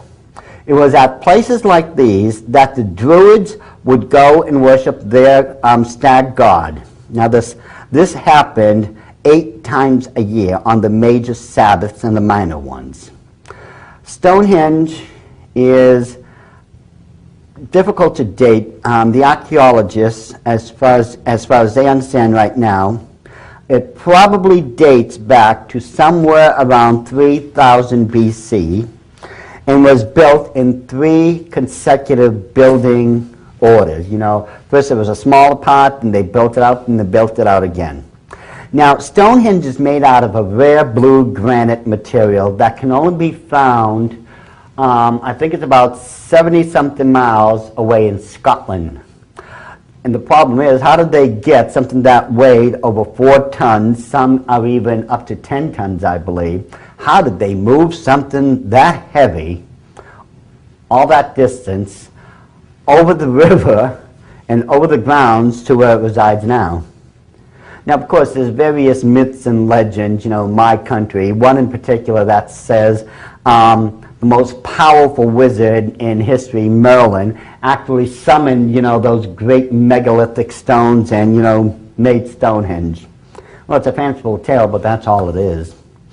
The one interesting thing about Stonehenge, aside from the fact that it's not just a temple complex, it's also an astrological observatory, and it's also the place where the Druids practiced the rites of human sacrifice 8 times a year. Archaeologists have already unearthed underneath Stonehenge more than 4,000 human skeletal remains. Now, Stonehenge, believe it or not, is a small stone circle. There were literally, there were hundreds throughout that region, and one of the biggest ones, and part of it still exists today for people to look at, is the one in Avesbury. The one in Avesbury is more than a mile in circumference. Now, if Stonehenge is a small one, you can only imagine how many bodies, human sacrifices, the remains must be under Avesbury. But anyways, on the nights of Samhain, Druids would gather at Stonehenge, and they had previously taken gourds or turnips. In America, we use pumpkins, and hollowed them out, and they would fill them up with human fat. This fat had been gathered from previous human sacrifice offerings to the various pagan gods of the Druids. Now, they would take these items, set them aside. Then they would take out these huge cauldrons and put them over a fire pit, and they would light them. And these cauldrons were filled with an apples-like substance, almost like apple juice, or a mead is really the closest thing to it. And they would light those fires, and then they would take these turnips, these gourds, in America we use pumpkins, and they would go wandering out throughout the countryside to various homes of nobility, such as dukes, marquises, they'd visit this castle, this manor, and they would literally walk up to these doors and bang on them and scream out trick or treat. For those inside the home, this literally sent a wave of absolute terror throughout their bodies, because if the Lord of the Manor cooperated with the Druids and gave them a treat, they would take one of their own household servants, and if they had no servants, they would use one of their own household members, one of their families, and give them over to those Druid priests so that they could be used as a human sacrifice offering that night. Now, as a reward for the treat, the Druids would leave one of those pumpkins that had been previously filled with fat on the front door and light it. This was supposed to protect everyone inside of that house, that mansion, that manor, from all the demonic forces that they would be summoning up during the nights of Samhain. Now here's the trick. If you did not cooperate with the Druids and give someone over for a human sacrifice offering, they would paint a 6-pointed star in blood with a circle around it on the door. This is the foulest, most evil of all symbols in the occult world. There's nothing that can even come close. You need this symbol to literally call up a demon into this plane of existence. This is known as a hexagram. It's a 6-pointed star with a circle around it. Usually that night, someone would be driven to their death from fear of everything that would be summoning up. They would be being attacked by demons, having these visions and everything. They would literally be driven to their own death through fear. Now, after many hours of wandering about through the countrysides, the Druids would come back to places such as Stonehenge, and this is where they would begin to have their version of fun. They would take their sacrifices, their soon-to-be human sacrifices, and they would line them up in one straight line. Now, do you remember those huge cauldrons we were speaking about?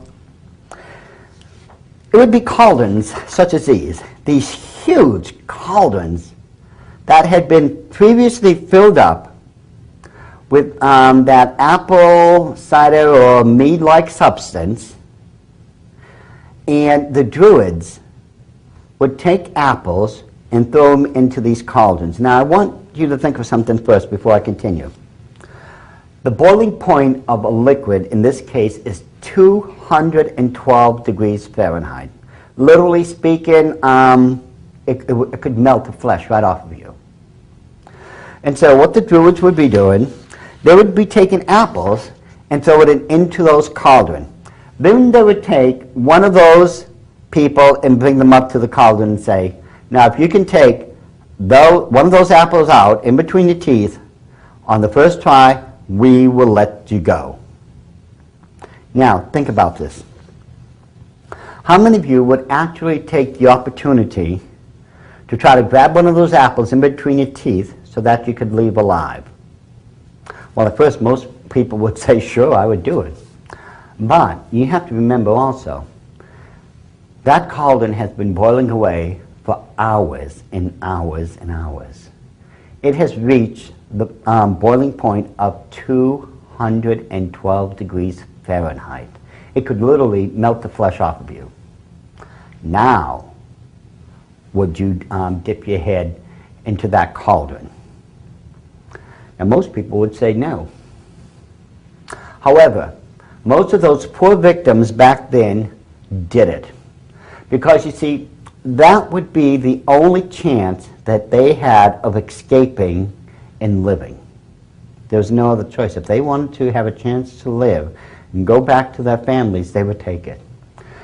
Of course, the problem would be, once they dipped their heads into that liquid, I mean, oh my goodness, medically speaking, from my medical background, I can tell you the damage was horrific, you know. Not just the third-degree burns and the scarring alone that would happen afterwards, but the 212 degrees liquid going into the ears would give them permanent hearing loss. Into their mouths, they would have respiratory damage for the rest of their days. If any went in between the eyelids, they'd end up blind or near blind. I mean, the horror of what the Druids considered to be a game is reprehensible in the least. But for those who actually grabbed an apple, the Druids cut their binds off immediately and sent them home. However, if you did not grab an apple in between your teeth on the first try, they threw you on the ground and beheaded you right there on the spot. And the archaeologists have found many of those remains of those people underneath Stonehenge had indeed been beheaded. Now, before the Druids had set out on their nightly vigils for those 3 days to practice and worship during the nights of Samhain, a week before that event, they had sent the Celtic warriors throughout the entire regions and had them gather up thousands of wicker reeds.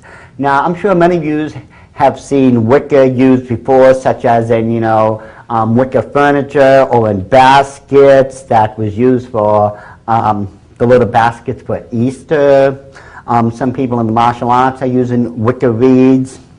Wicker is a very durable substance. It bends and gives, and it really is something you can work with. Now, after those reeds would be brought over, the Druids had built these huge human-like effigies. I mean, they were 20, 30 feet tall, and they had cages built in them. This human effigy was known as the Wicker Man.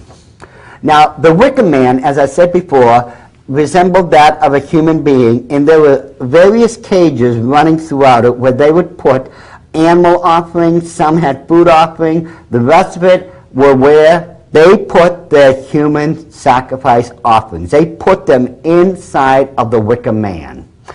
Then afterwards, they would call upon their god, one of their false gods known as Kurnanos.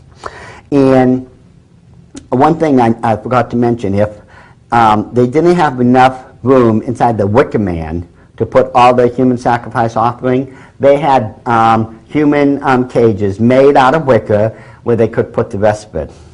But what would happen, the Wicker Man would eventually be engulfed in flames. And this is where and what would happen to those people who was offered up as a human sacrifice on the nights of Samhain.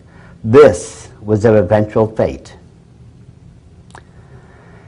And what troubles me greatly today is that in the Nevada desert, since the year 2000, an annual event has been going on. It's known as the Burning Man. It's still the Wicker Man.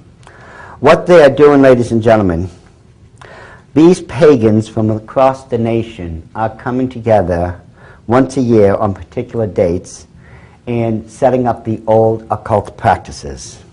One of those practices is that of the Wicker Man. Now, no one, gratefully, has been offered up as a human sacrifice offering, at least not to my knowledge. But it really gives me cause for great concern that these events are going on. Right here, as we're saying, this is from the New York Times. This is, I believe, September 17th. This is the year 2000. in which the revival of the Burning Man or the Wicker Man has begun.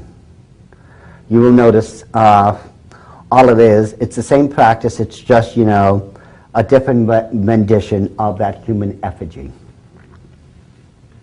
And yes, it does give me cause for concern, because among other things, where these people are gathering, the ancient animal, the totem animal for Nimrod, the golden cow, has also been reconstructed.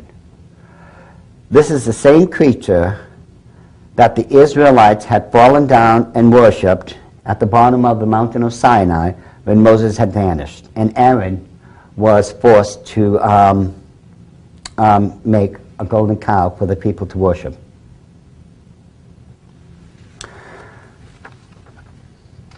During the nights of Samhain, even to this very day, the belief is that the veils that separate the spiritual world from the physical world are at their thinnest, and that they can, during these days, these nights, departed souls can come and visit their loved ones.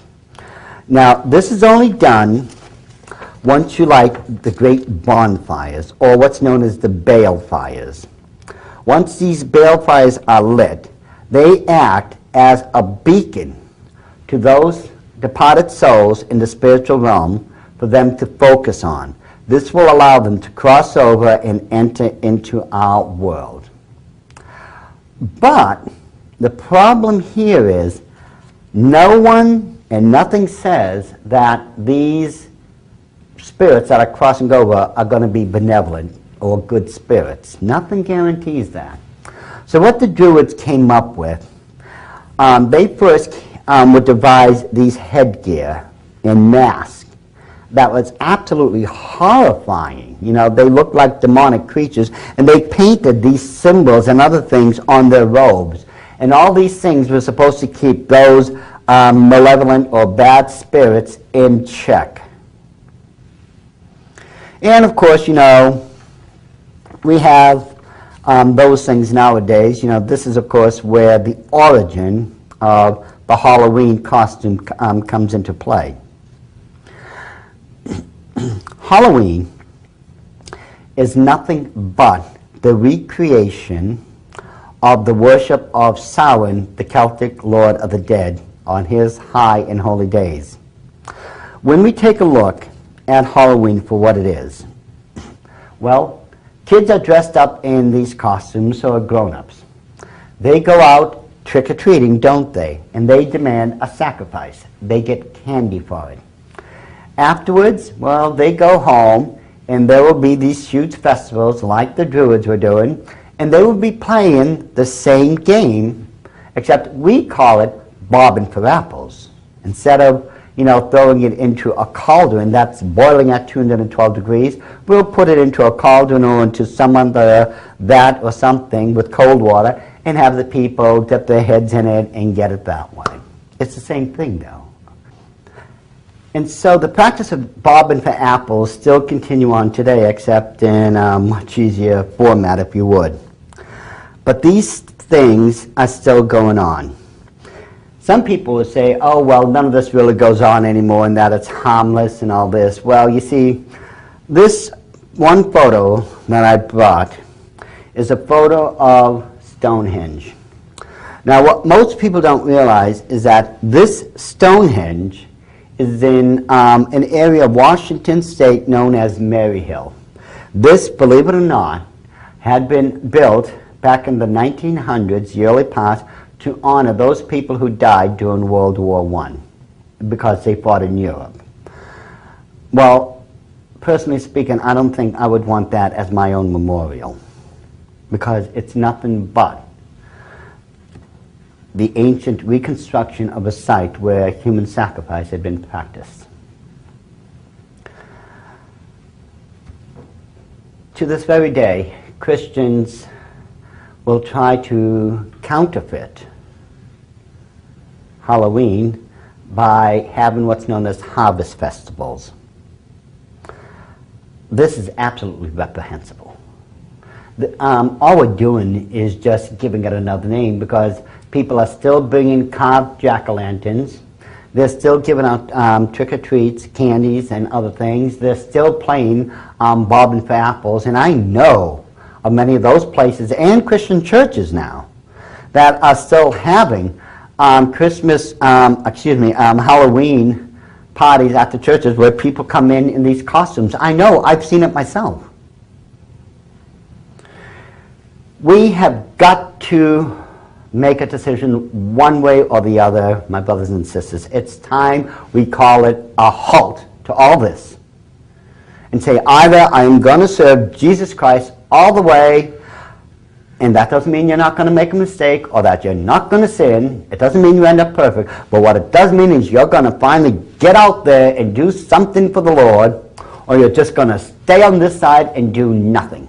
Remember, the 3rd chapter of the book of Revelation talks about the Laodicean church age, where most of the Christians will not be able to be used of God because they're lukewarm. They are literally fence walkers. They will not commit to the left or to the right. They are lukewarm. God cannot use them. They are of no good to him. So if you want to be used of God, you want to claim you want God's blessing, you claim you're a child of God, then you better do something while we still can, because I guarantee you right now, it is coming close to the end of history. It's coming close to where the Antichrist is going to arrive, and that there is indeed going to be great tribulation upon the face of the earth. And it is up to you right now to decide one way or the other. Are you going to choose God one way or the other, or are you just going to get out of the way of those who will? Because I tell you right now, history, as I just stated, is coming to a close, and it is going to be up to you to make a decision one way or the other. Do you stay on the sidelines, or do you, as a Christian, a born-again, sold-out servant of God, make a stand?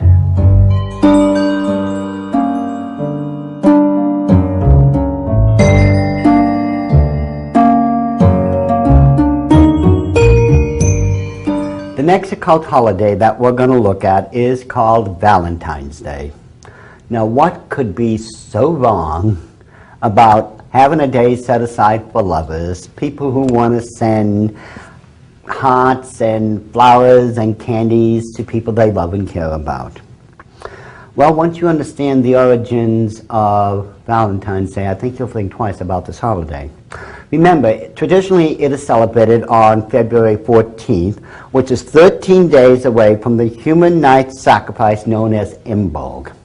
Now, during this time, in the early parts, Valentine's Day was basically to honor the first family of the occult. And that was Semiramis, Tammuz, and of course the reincarnation of Nimrod, known as Tammuz. Now this is the infamous statue known as the Venus de Milo. Okay, Venus was a fertility goddess. She was also depicted as a moon goddess. This is one of the many depictions of Semiramis, just in a different culture. It's as I said before, nothing about the occult had changed, and nothing about the practice. The only thing that changed were the names because of the different cultures and their language. Now, the son, if you remember, of Semiramis was Tammuz, but he has now become Cupid. Cupid, as you can see, according to these stories, was a cute little cherub boy who would go around shooting arrows at people and making them fall in love. Okay? And the father and the husband here would have been Jupiter. Jupiter was a god of the sky and thunder. He was supposed to be the head honcho. And of course, this would have been the Roman version of Zeus. Venus would have been the Roman version of, Hera. And as we go along, you're going to find out that Cupid also had a counterpart. Now this here would be the ancient picture of Venus and Amor. Amor is, of course, where we get the word love from. But this would be Venus and her son Amor. But counterculturally now, Cupid became identified with Eros. Eros is the Greek, one of the Greek words, I should say, for love. You will notice this cherub, his wings are formed in the shape of a heart. And this is where part of the belief of Valentine's Day comes from, because remember, Valentine's Day is supposed to be for lovers.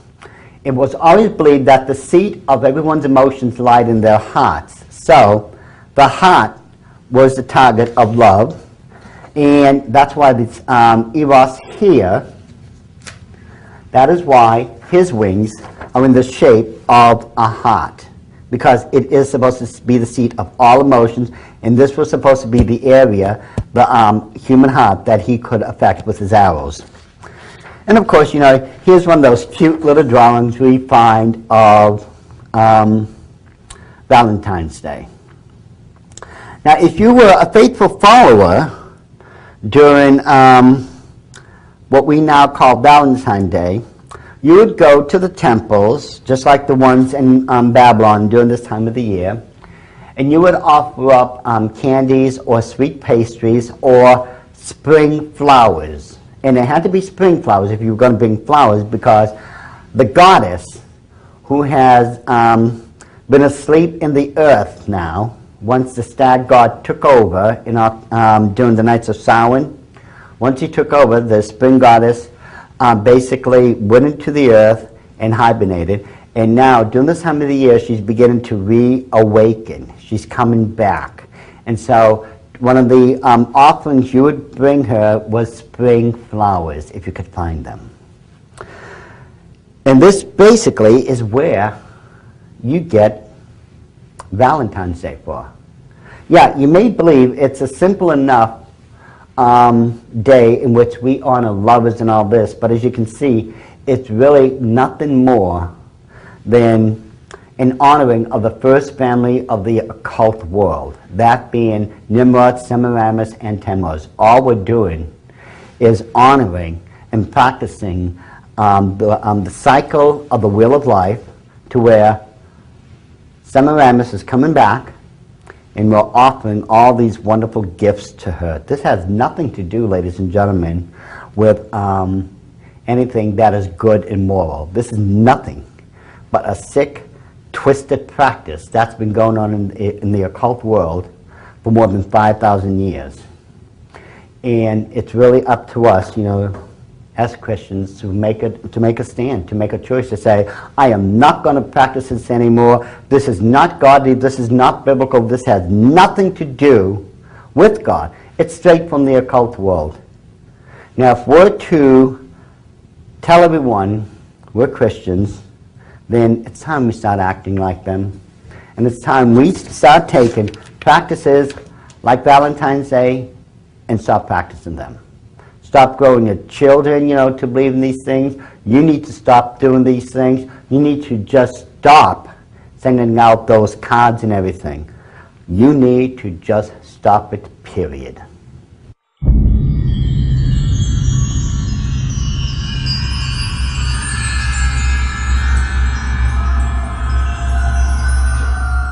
The next night of human sacrifice we must consider is the night of Imbolg. Now, coincidentally enough, or maybe not coincidentally enough, we have another holiday, if you would, going on at the same time. And it is known as Groundhog's Day.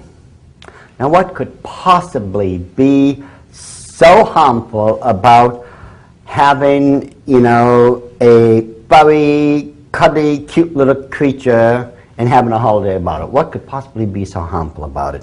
Well, on the surface, absolutely nothing. However, when we get into it and take a look at it for what it is, then it will become quite obvious that there's a lot wrong with it. You see, during this part of the year, this goddess has already gone into the earth. You see, the belief is, during the nights of Samhain, Halloween, the stag god takes over the rulership of the earth for the next 6 months. On May 1st, the night of Beltane, the goddess comes back in her full glory, and she rules the earth for the next 6 months.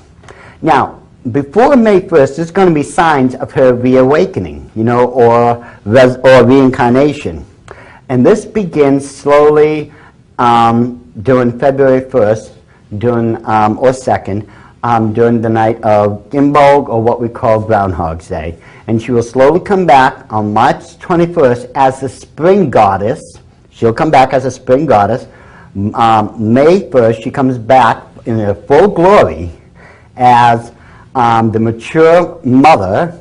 And then when she enters into the earth, she leaves as the old crone. It is the 3 phases of the goddess. She comes back as a young maiden, then she comes back as a full goddess, then she goes back as, the old crone, and stays there for 6 months. Now, as the seasons are changing, the weather, as you well know, is going to be changing with it. So by February, it's, people are getting antsy. They're trying to determine, well, are we going to have a short winter or a long winter? Well, the common thing it seems to do is to grab a groundhog, hold him up into the sky, and see if his shadow is going to land on the ground. Well, if his shadow is on the ground, I believe it's going to be a shorter winter. If he doesn't see his shadow, it's supposed to be a longer winter. To me, it doesn't matter. But for some reason, we are taking a little fur ball, holding it up, and thinking that we could divine the future from it. Now, this is absolute codswallop, ladies and gentlemen. I don't even know how they came up with this one, but it's ridiculous. But it has a lot to do with the occult, and I'll explain why. The Earth Mother, as I said before, she is in a state of hibernation right now in the earth because of the colder weather. The groundhog himself at this stage is also in a state of hibernation. The Earth Mother is obviously an earth creature. Well, the groundhog is also an earth creature. And we go through this. The goddess herself is reawakening and coming back during the springtime. The groundhog is also doing the same thing. He sleeps during the winter, and he's coming back during the springtime. And this happens because the goddess herself enters into the state of hibernation during the winter season. And this is what the groundhog is also doing. He goes back into the earth and hibernates during the winter season. The earth goddess is between 2 seasons. She hibernates in between the winter and the springtime. And this is exactly what the groundhog is also doing. He's going in between 2 times. He starts his hibernation once winter begins, and he will begin to come out of it during spring. And the earth goddess represents renewal and rebirth. And this is exactly what the groundhog also represents. He brings back the renewal and the rebirth of spring itself. You see, you can't separate the occult from Groundhog's Day, no matter how hard you try. You see, according to this wonderful picture here, the practice of grabbing a groundhog and holding him up in the air and trying to divine the future is done through this little creature known as Punxsutawney Phil. Now, there was an inner circle of 13 people, 13 mind you, all dressed in black, who is responsible for the care and maintenance of this little creature and for making the proclamation that it is time for Punxsutawney Phil, that is this little creature's name, and that they are going to, of course, go through the ceremony of holding this poor little creature in the air and seeing if they're divining the future. Well, I have to tell you, Out of curiosity, I had to find out how accurate Punxsutawney Phil was.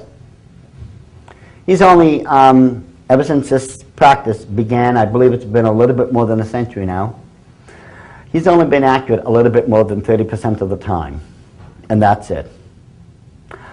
So, yeah, we are now looking forward every year to grabbing a groundhog, holding him up to the heaven, and trying to figure out if it's going to be a long or short season.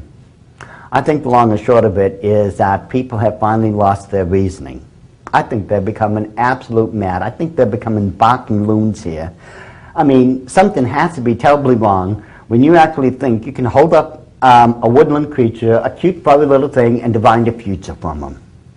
But what I think is interesting and very diabolic is how the Illuminati was able to integrate and create Groundhog's Day, put everything about the becoming birth of the spring goddess and mesh them together to where you could not tell that the practice of Groundhog's Day was as dangerous as it is. I mean, come on, ladies and gentlemen. Why don't we just go up here, realize this is wrong, and call a halt to it once and for all? Because when we think we can actually hold an animal up and divine the future, something's wrong. But when we take a look at it for what it is and realize it is nothing more than another occult holiday and another Sabbath, we must stop this practice once and for all.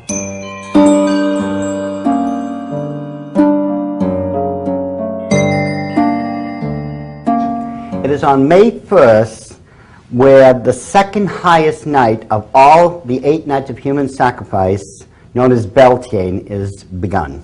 On May 1st, we also have another holiday, which we call May Day. Now, May Day is based on the belief that the Earth Mother has now come back in all her full glory. Commonly referred to as Gaia. She's depicted here in the center, holding her infant children again. Gaia is supposed to be the Earth Mother. She has come back after hibernating in the earth for 6 months, going through the nights of Imbolg, which, if you remember, is Groundhog's Day. She has also passed through the spring equinox, which is on March 21st, where she was beginning to come back as the spring goddess. And now she is in her full glory, her full mature glory as Gaia, the Earth Mother. Now, one of the many depictions of Gaia is also through the goddess known as Aphrodite. Aphrodite was also an Earth Goddess Mother, if you would, or Earth Mother Goddess. And it was during this time of the year that she would come back in a full glory. Now, according to customs and practices, on April 30th, which is also known in the occult world as Walpurgisnacht, great balefires, or what you call bonfires nowadays, would be lit. Balefires was the original term because they would be worshiping Baal. These great bonfires would be lit so that the Earth Mother would be welcomed back in all her glory on May 1st. And it's also these balefires to which human sacrifice offerings had been made unto the Earth Goddess. Now, part of the practice of May Day is that usually a 10-foot pole is erected in the ground and colored ribbons are streaming down. This practice, as you could well guess, is known as the Maypole dance, or, the May dance. You will notice that there is a boy, girl, boy, girl, boy, girl going all the way around. And the boys are supposed to dance in one direction, while the ladies are supposed to dance in the counterclock direction. And they dance in between and around each other, so that these ribbons slowly tie themselves together all the way down the maypole. Now, this is nothing but a fertility dance that goes back into the occult world.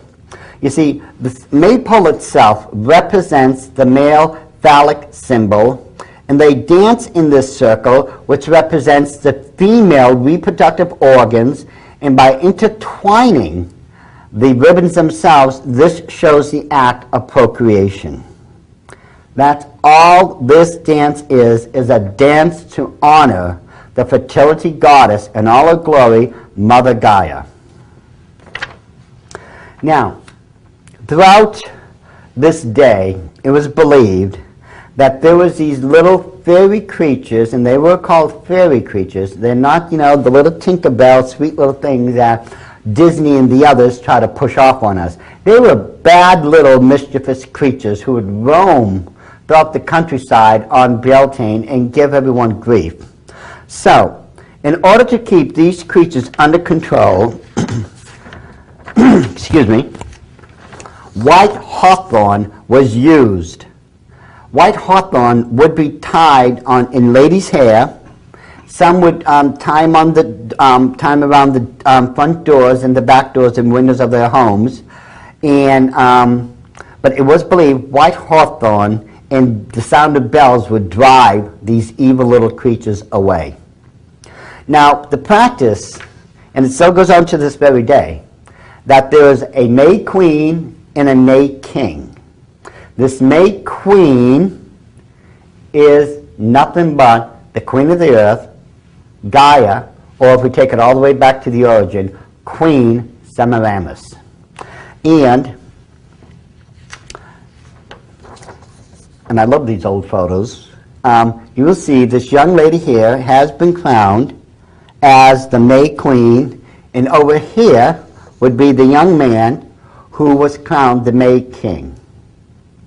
And there would be, usually back then, a huge parade, and they would be touted down Main Street, and this, again, was supposed to be a harmless practice, but you were actually honoring the spring goddess, well, I should say the Earth Mother Goddess, and her consort, her son, Nimrod.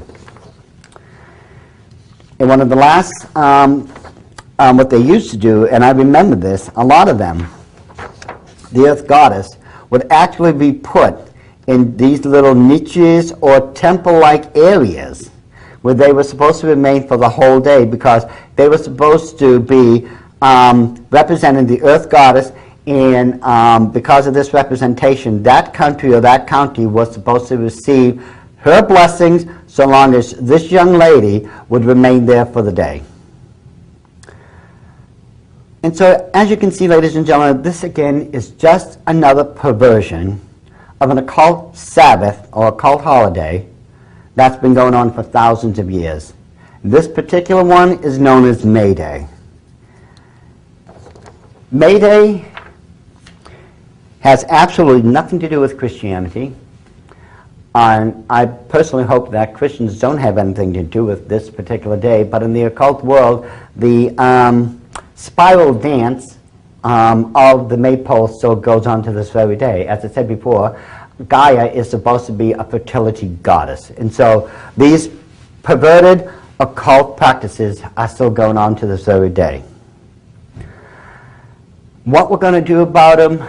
Well, I've chosen to take a stand against them. I've chosen never to practice them. I won't have anything to even do with birthdays, quite honestly, because birthdays are something that sprang straight out of the occult. You see, and you'll find something interesting in the Bible about this also, because you see, it is believed in the occult world that the highest day of existence for any practicing occultist is their birthday, because their god, Lucifer, gave them life. Now, it's interesting that in the Bible there's only 2 times when someone's birthday is mentioned, and both people were practicing pagans. Not one of them was Christian, they were only pagans. So, you see, birthdays also came from the occult world. I should know it, I was part of the Illuminati for 20 years. I was a 7th generation witch. My family goes all the way back to 1789 in this. But the one thing I won't do now is have anything to do with the occult, especially since I'm a born-again Christian. I've made my decisions. I've made my stand. I'm going to obey God to the best of my ability. That doesn't mean I'm perfect. I still sin. I do the best I can. But I certainly can put my foot down on something occultic and say no, because I did not leave one occult world only to enter into another. No. I left the occult world so I could become a born-again child of the King and stay like that. And ladies and gentlemen, that's exactly what you need to be doing, getting rid of all this stuff and being a child of the King.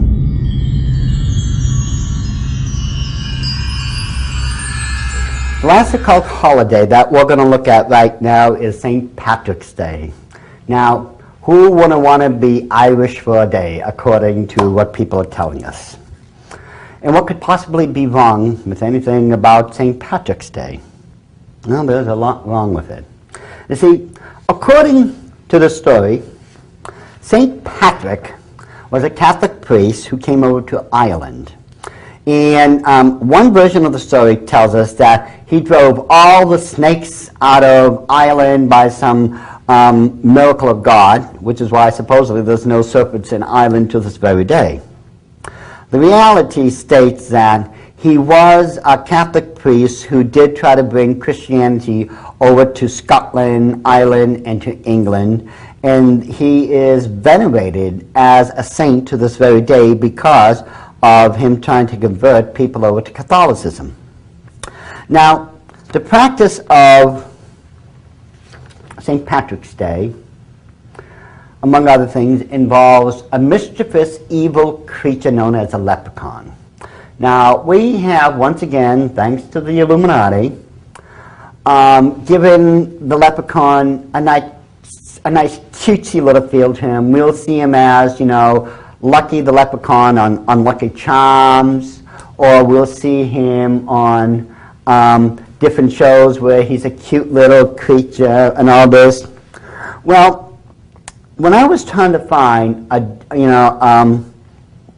picture, if you would, that depicts leprechauns for what they really are, I came across one on the internet, and leprechauns, if you go by the actual stories, not, you know, the candy-coated ones, was a demonic, imp-like creature that could wreak havoc everywhere he went. And there was nothing that told me exactly what this picture was when I found it, but if I'm correct, this is a picture or a still frame from the movie entitled The Leprechaun. I'm not exactly certain, but I'll tell you right now, this is the best depiction I've ever seen of a leprechaun to this very day, because it represents him as the foul, evil, demonic creature that everyone in Europe knows him to be. Now, legends tell us that the power of a leprechaun resided in a magic rod or staff that he had known as a shillelagh. And these are variations of the shillelagh. It is also a perversion of Aaron's rod, because Aaron's rod, remember, had all these different miraculous powers that God endowed it with. And it is from Aaron's rod, through counterculture, that you get the shillelagh. Now, one of the most important things you need to know about that is that, if you recall, at the top of the spiraling ziggurat known as the Tower of Babylon, this over here would be the actual hanging gardens of Babylon, according to the famous painting. There was a statue of the god Nimrod, sometimes with one horn, sometimes with two horns, and he would be taking sacrifices into himself in the fires. This particular demon, as I says, was known as Moloch. Another one of the various pictures of Moloch will show him, as I said before, once again, this one has two horns. Now, in this, in 2 Kings 23:10, and we need to take a look at this very quickly. That was 2 Kings 23:10.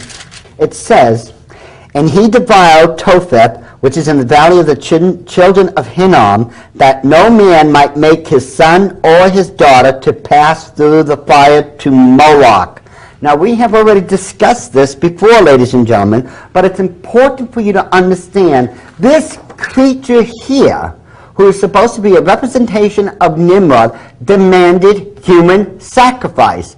And that was usually young children to be thrown into a fire pit or placed onto his brazen hands that was over a fire pit. In either case, it was a horrible death. These children were literally made to pass through the fire, as the Bible says.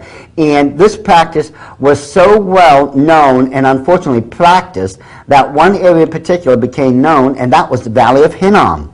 And this is what it is talking about when it says, do not make your children to pass through the fire. Now, remember, the reason parents did this was they were supposed to receive financial blessings from Moloch. They would receive, his blessings, and they'd go up and they'd make money somehow.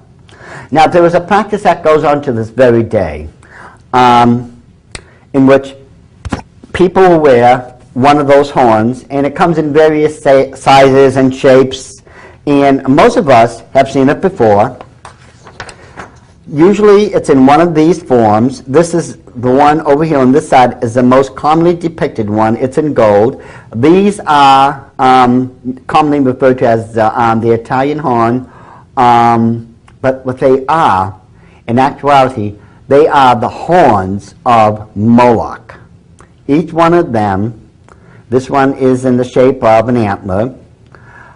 Each one of these comes from the belief of receiving financial blessings from Moloch, and this one in particular, with the gold, is the most commonly used one. And if you ask any Italian, and I've known many in this life, and if I ask them, oh, why are you wearing that? They said, oh, I'm going to be receiving money and all this. Okay, fine. It is also from Moloch that we also get the one-horn myth behind the unicorn.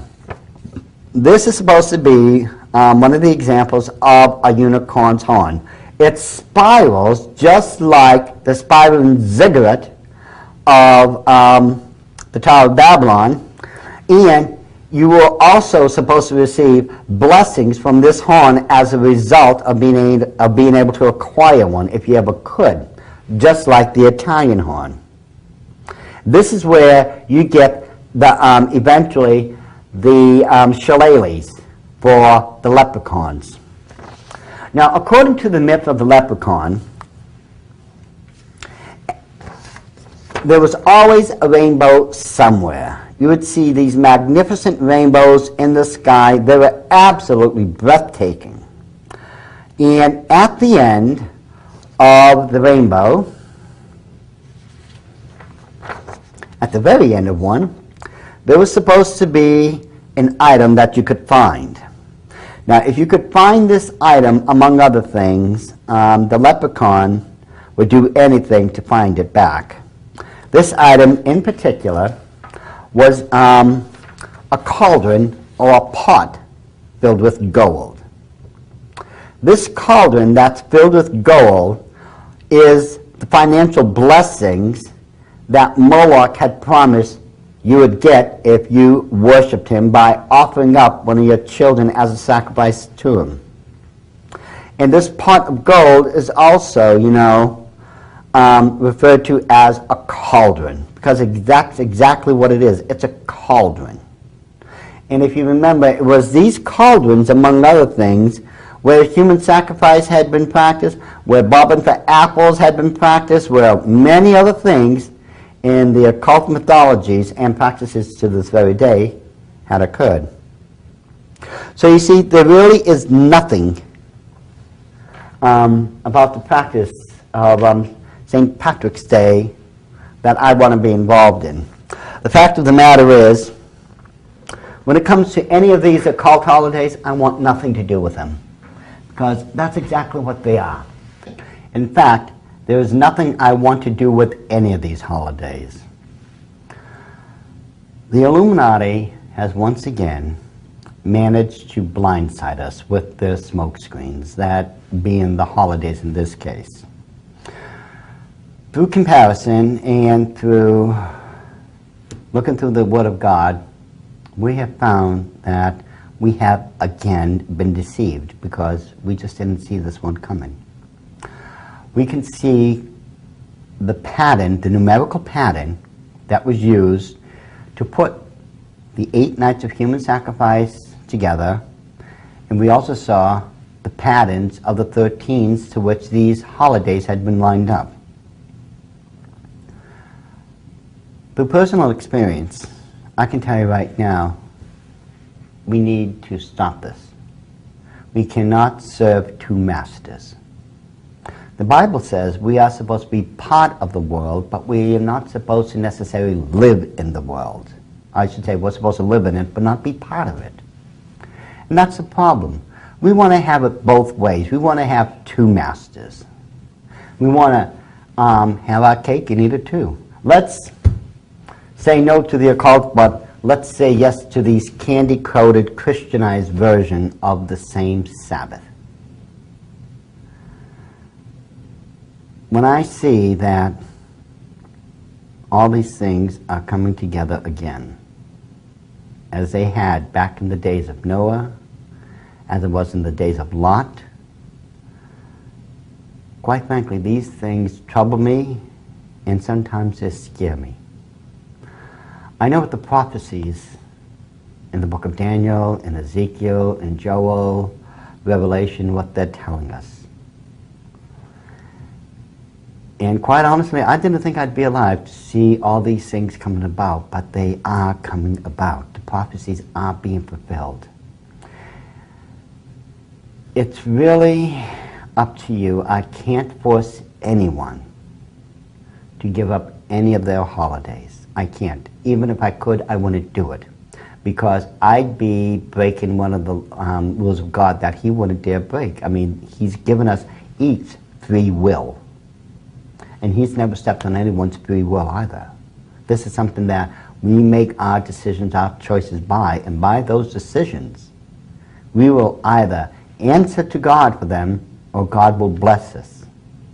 That's what it comes down to. You know, you're either going to be blessed of God, or you're going to be reprimanded by God. In this case, especially with these occult holidays that have been revised, candy-coated, and put before us, and Americanized, those who practice it, they have an awful lot to answer to God for. Scripture tells us that there were those people who made decisions. They said, as for me and my house, we will serve the Lord. And that is the same with me. These holidays have absolutely nothing to do with Christianity. I don't care how you candy coat it. I don't care how you come up with excuses for it. I don't care how you try to say, well, the Bible really doesn't say that. Well, trust me, I've been at this. I'm trying to understand the Word of God for 30 years. When it comes to the occult practices, I've got 20 years on my side. So I've been at this literally for 50 years of my life. I think I have a pretty good handle of what's going on in the occult world when God says it through His Word, and what I see out there. I think I've got a pretty good handle on it by now. And so I want to make a earnest and honest plea to each and every single one of my brothers and sisters out there. You want to be blessed of God, you want to be used of God, then you've got to get rid of these things that are not godly. I've heard more excuses for holding on to these things than what I know what to do. I know of one ministry in particular, and others, that will say, well, Christmas is Easter, they are my Lord's holidays. I will practice them. Well, the Bible makes it very clear that those are not God's holidays. They will try to come up with excuses why they are. The reason they do that is because ministries like that literally are fleecing the flock of God rather than feeding the flock of God. They're interested in picking these people's purses, because Christmas and Easter, those are the 2 biggest holidays in existence. That's what brings in the big bucks. And these ministries, they don't want to be honest. They want to take the money and reap it when it's the greatest times, and that is Christmas and Easter. And they say, well, those are the Lord's holidays. Well, gee, isn't that a coincidence then? No, it's not. They're not interested in feeding the flock of God at that point. All they want to do is fleece them. And that in itself is terrible. So it really is up to you. Again, I wish I could get everyone to stop this so that we could correct the mistakes we've done and just honor God. But I can't force you, and as I says, I wouldn't too. It comes down to you. Do you want to stand for God? Do you want to do things His way? And do you want to be honored and used of God? If your answer is yes, put all things aside. Because to do otherwise, you're just insulting God. And that's what it comes down to. You may not realize that. You may not believe it. But as I said before, I've been doing this for 50 years. I know what the occult world is all about. I know how strong the deceit is. I know how beautiful the side of evil is. And I know that the Bible warns us that if we weren't careful, even the very elect of God could be deceived. It's up to you. Make your choice. Either stand with God or stand against God. Stay in practice, these ungodly practices, or become a godly person as God wants all of us to be. In short, it's all up to you. If you want to get a hold of me, if you need help, contact me through Cutting Edge Ministry. They will be able to tell you how you can get a hold of me, okay? Aside from that, all I can do is pray you make the right decision. And in that note, let me just say, God be with you. Thank you so very much for listening to this, the second DVD in this DVD series known as The Secrets of the Illuminati. Lord willing, I will see you soon on tape 3, which is called Frontman of the Illuminati. God keep you, and God go with each and every single one of you.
Their infiltration into not just American society, but throughout the rest of the world through holidays. And even by its own definition, holidays is nothing but holy days.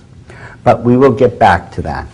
But now, let's begin with the major Sabbaths.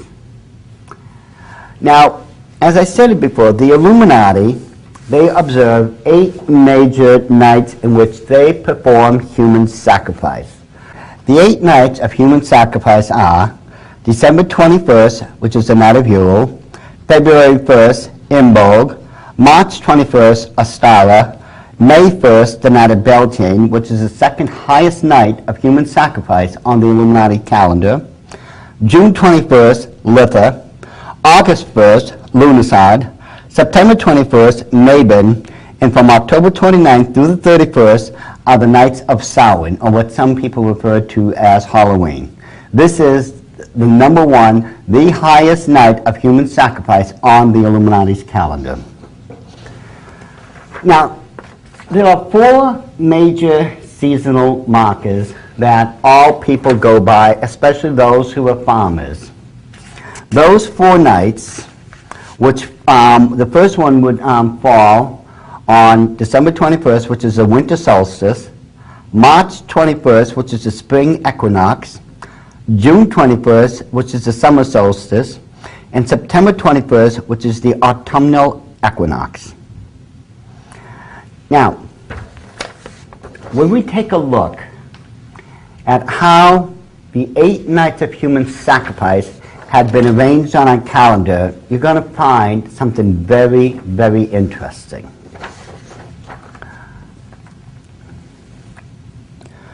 The winter solstice is on December 21st.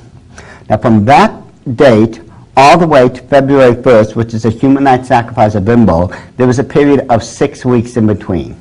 Now, from February 1st to March 21st, there was a 7-week period. And this repeats itself all the way through the calendar. It goes 6-7, 6-7, 6-7, 6-7, all the way through the calendar. Now, this is very significant because if you remember, when we had studied parts of numerology and gematria in the Arrival of the Antichrist DVD, we found out that the number 6 is a number for man, 7 is a number for God. In essence, what they are doing here in their occult holidays, they are placing man above God. And this gets even more in-depth because when we take a look at it once more, we find out that 6 and 7 is 13.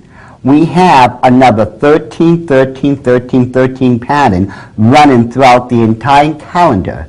And these 13s, these multiples of 13s, if you recall, were found also on the back of the $1 bill on the 2 great seals of the Illuminati, which we proved were not the United States, but they are, in fact, belong to the Illuminati. So you can see already, just through their numerical pattern, and how they perverted the original intention of God into 8 nights of human sacrifice. And that, numerically, it all adds up perfectly.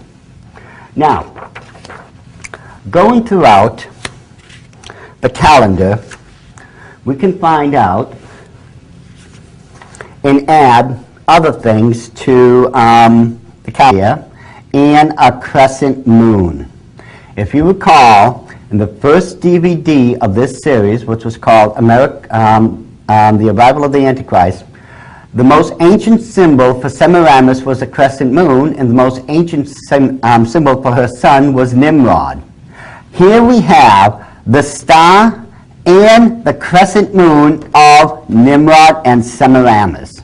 And what's even more interesting is a master witch, or a third-level witch, will have 3 stars and a crescent moon as their insignia, because it denotes their rank in the occult world.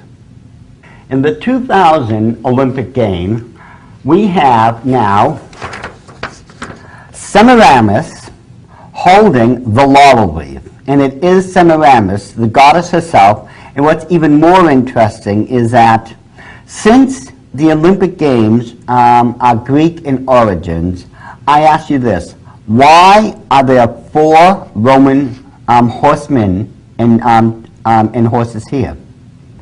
These are actually the 4 horsemen of the apocalypse, as far as I determine. These have absolutely nothing to do with this Greek goddess. However, they were purposely placed there anyways. But it gets even more interesting because at the opening of the 2004 Olympic Games, we have these ladies dressed in virginal white, and this is what was reported now, opening up with a pagan ceremony to welcome in the spirit, of the Olympic Games, which we've already identified to as Nikes. But here we now have the ancient pagan ceremonies being performed.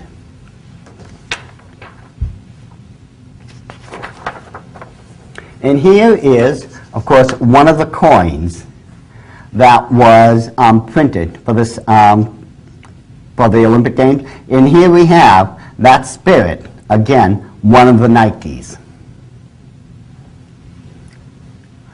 Now, when we get to the 2008 games, the Beijing games, it gets very, very interesting. Things have changed drastically because take a good look at this Olympic torch.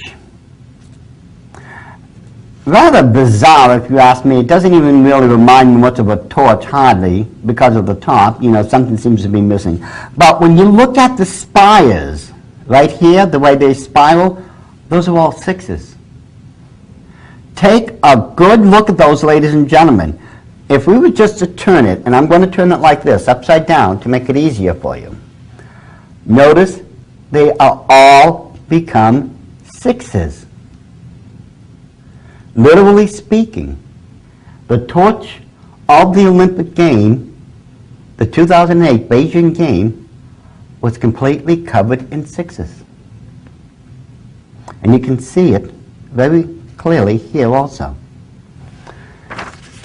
And one of those Olympiads who carried the torch can be seen carrying, right here, the torch, all those sixes. And what's even more interesting, when we take a look at the Olympic cauldron, that time around, you will note, ringed all around it are those same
Welcome, ladies and gentlemen, to the second part of a whole new DVD series, which is called The Secrets of the Illuminati.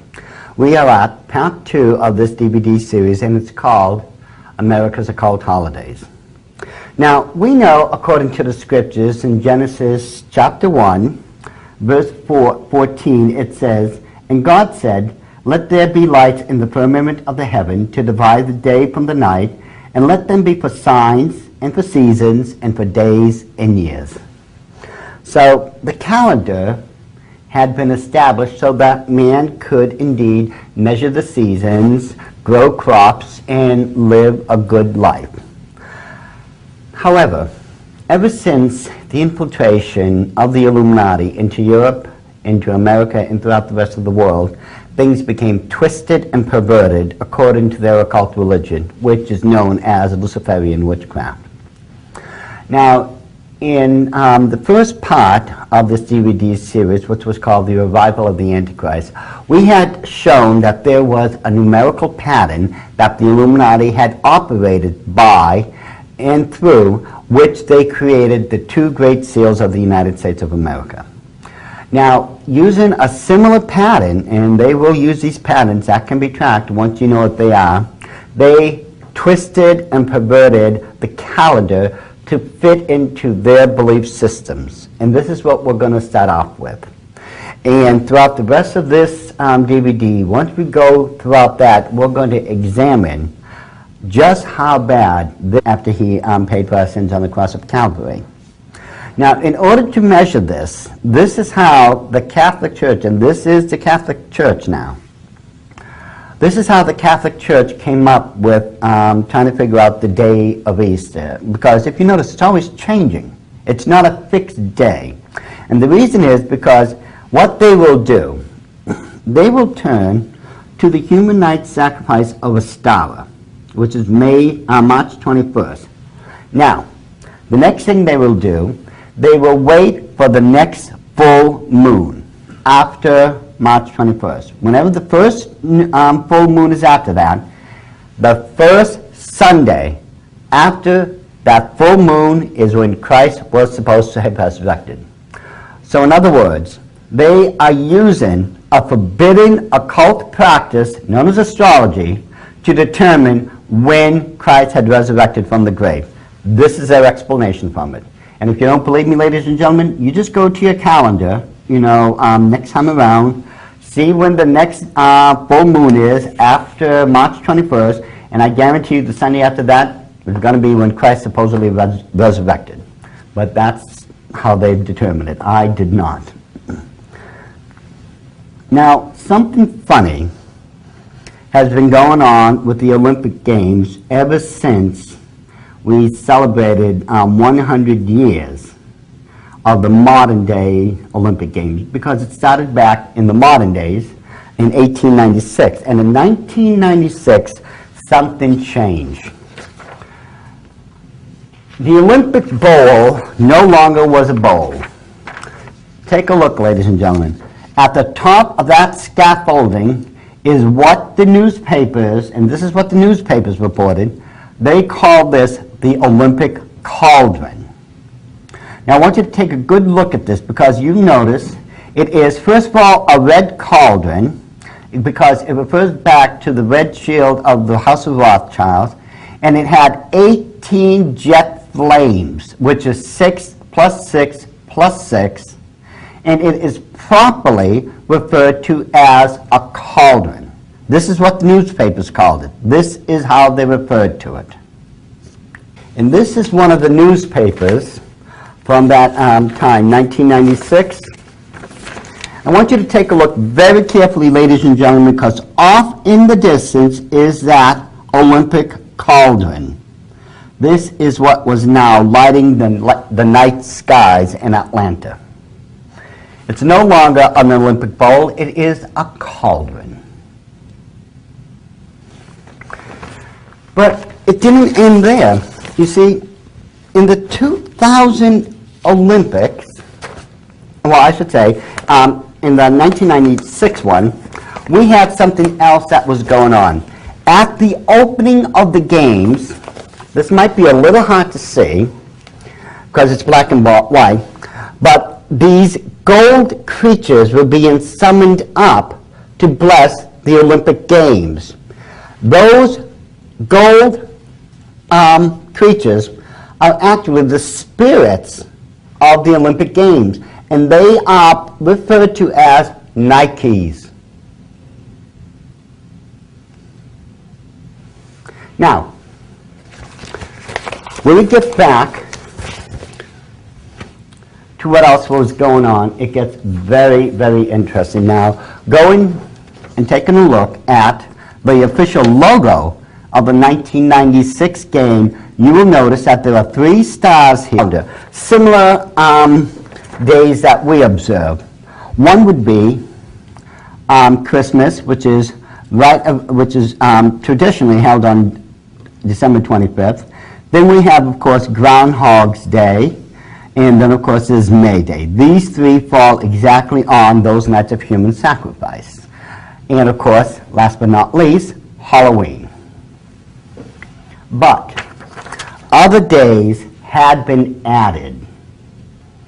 The Illuminati's intention was to truly pervert our calendar and to place their sacred days on it, but they guised them. Take a look over here, ladies and gentlemen, very carefully. You'll find out that among the other days that have been added, we now have Inauguration Day, which is on January 20th. Now, interesting enough, Inauguration Day, which we have the new president take his oath of office, that was originally held in November. This was purposely brought up to January 20th so that it could fit in with this numerical pattern. Valentine's Day is on February 14th. That's been added. April Fool's Day, which is on April 1st. Over here, and we'll get back to this, was the 1996 Olympics game. Then, of course, we have, among other things, now on July 4th was Independence Day. And then on the night of Mabon, we have the end of the 2000 Olympic Games. Now, what is so significant about the placement of those particular days? The reason they were placed in their particular position was so that they would fit in with this 6-7-13 pattern. And we're going to go over that right now. You'll note that Inauguration Day, which is on January 20th, is exactly 13 days before the human night sacrifice of Imbolg. Valentine's Day, which is on February 14th, is exactly 13 days after the human night sacrifice of Imbolg. We'll get back to Easter in a bit. April 1st, or All Fool's Day, is exactly 13 weeks from the beginning of the calendar. Over here, let's see, Independence Day is exactly 13 days after the human night sacrifice of Litha. Now, with the 1999 Olympic Games, which was on July 19th, 1996, that was exactly 13 days before the human night sacrifice of Lunarsad. And if you notice, the end of the 2000 Olympic game ended on Mabon, or I should say on the human night sacrifice of Mabon. And of course, Halloween is exactly on the human night sacrifice, the highest and holiest of all days for the Illuminati, October 31st. Now, let's get back to Easter for a second. Now, Easter is a very interesting day. You see, supposedly, and I do say supposedly, Easter is supposed to be when Christ resurrected from the dead and after he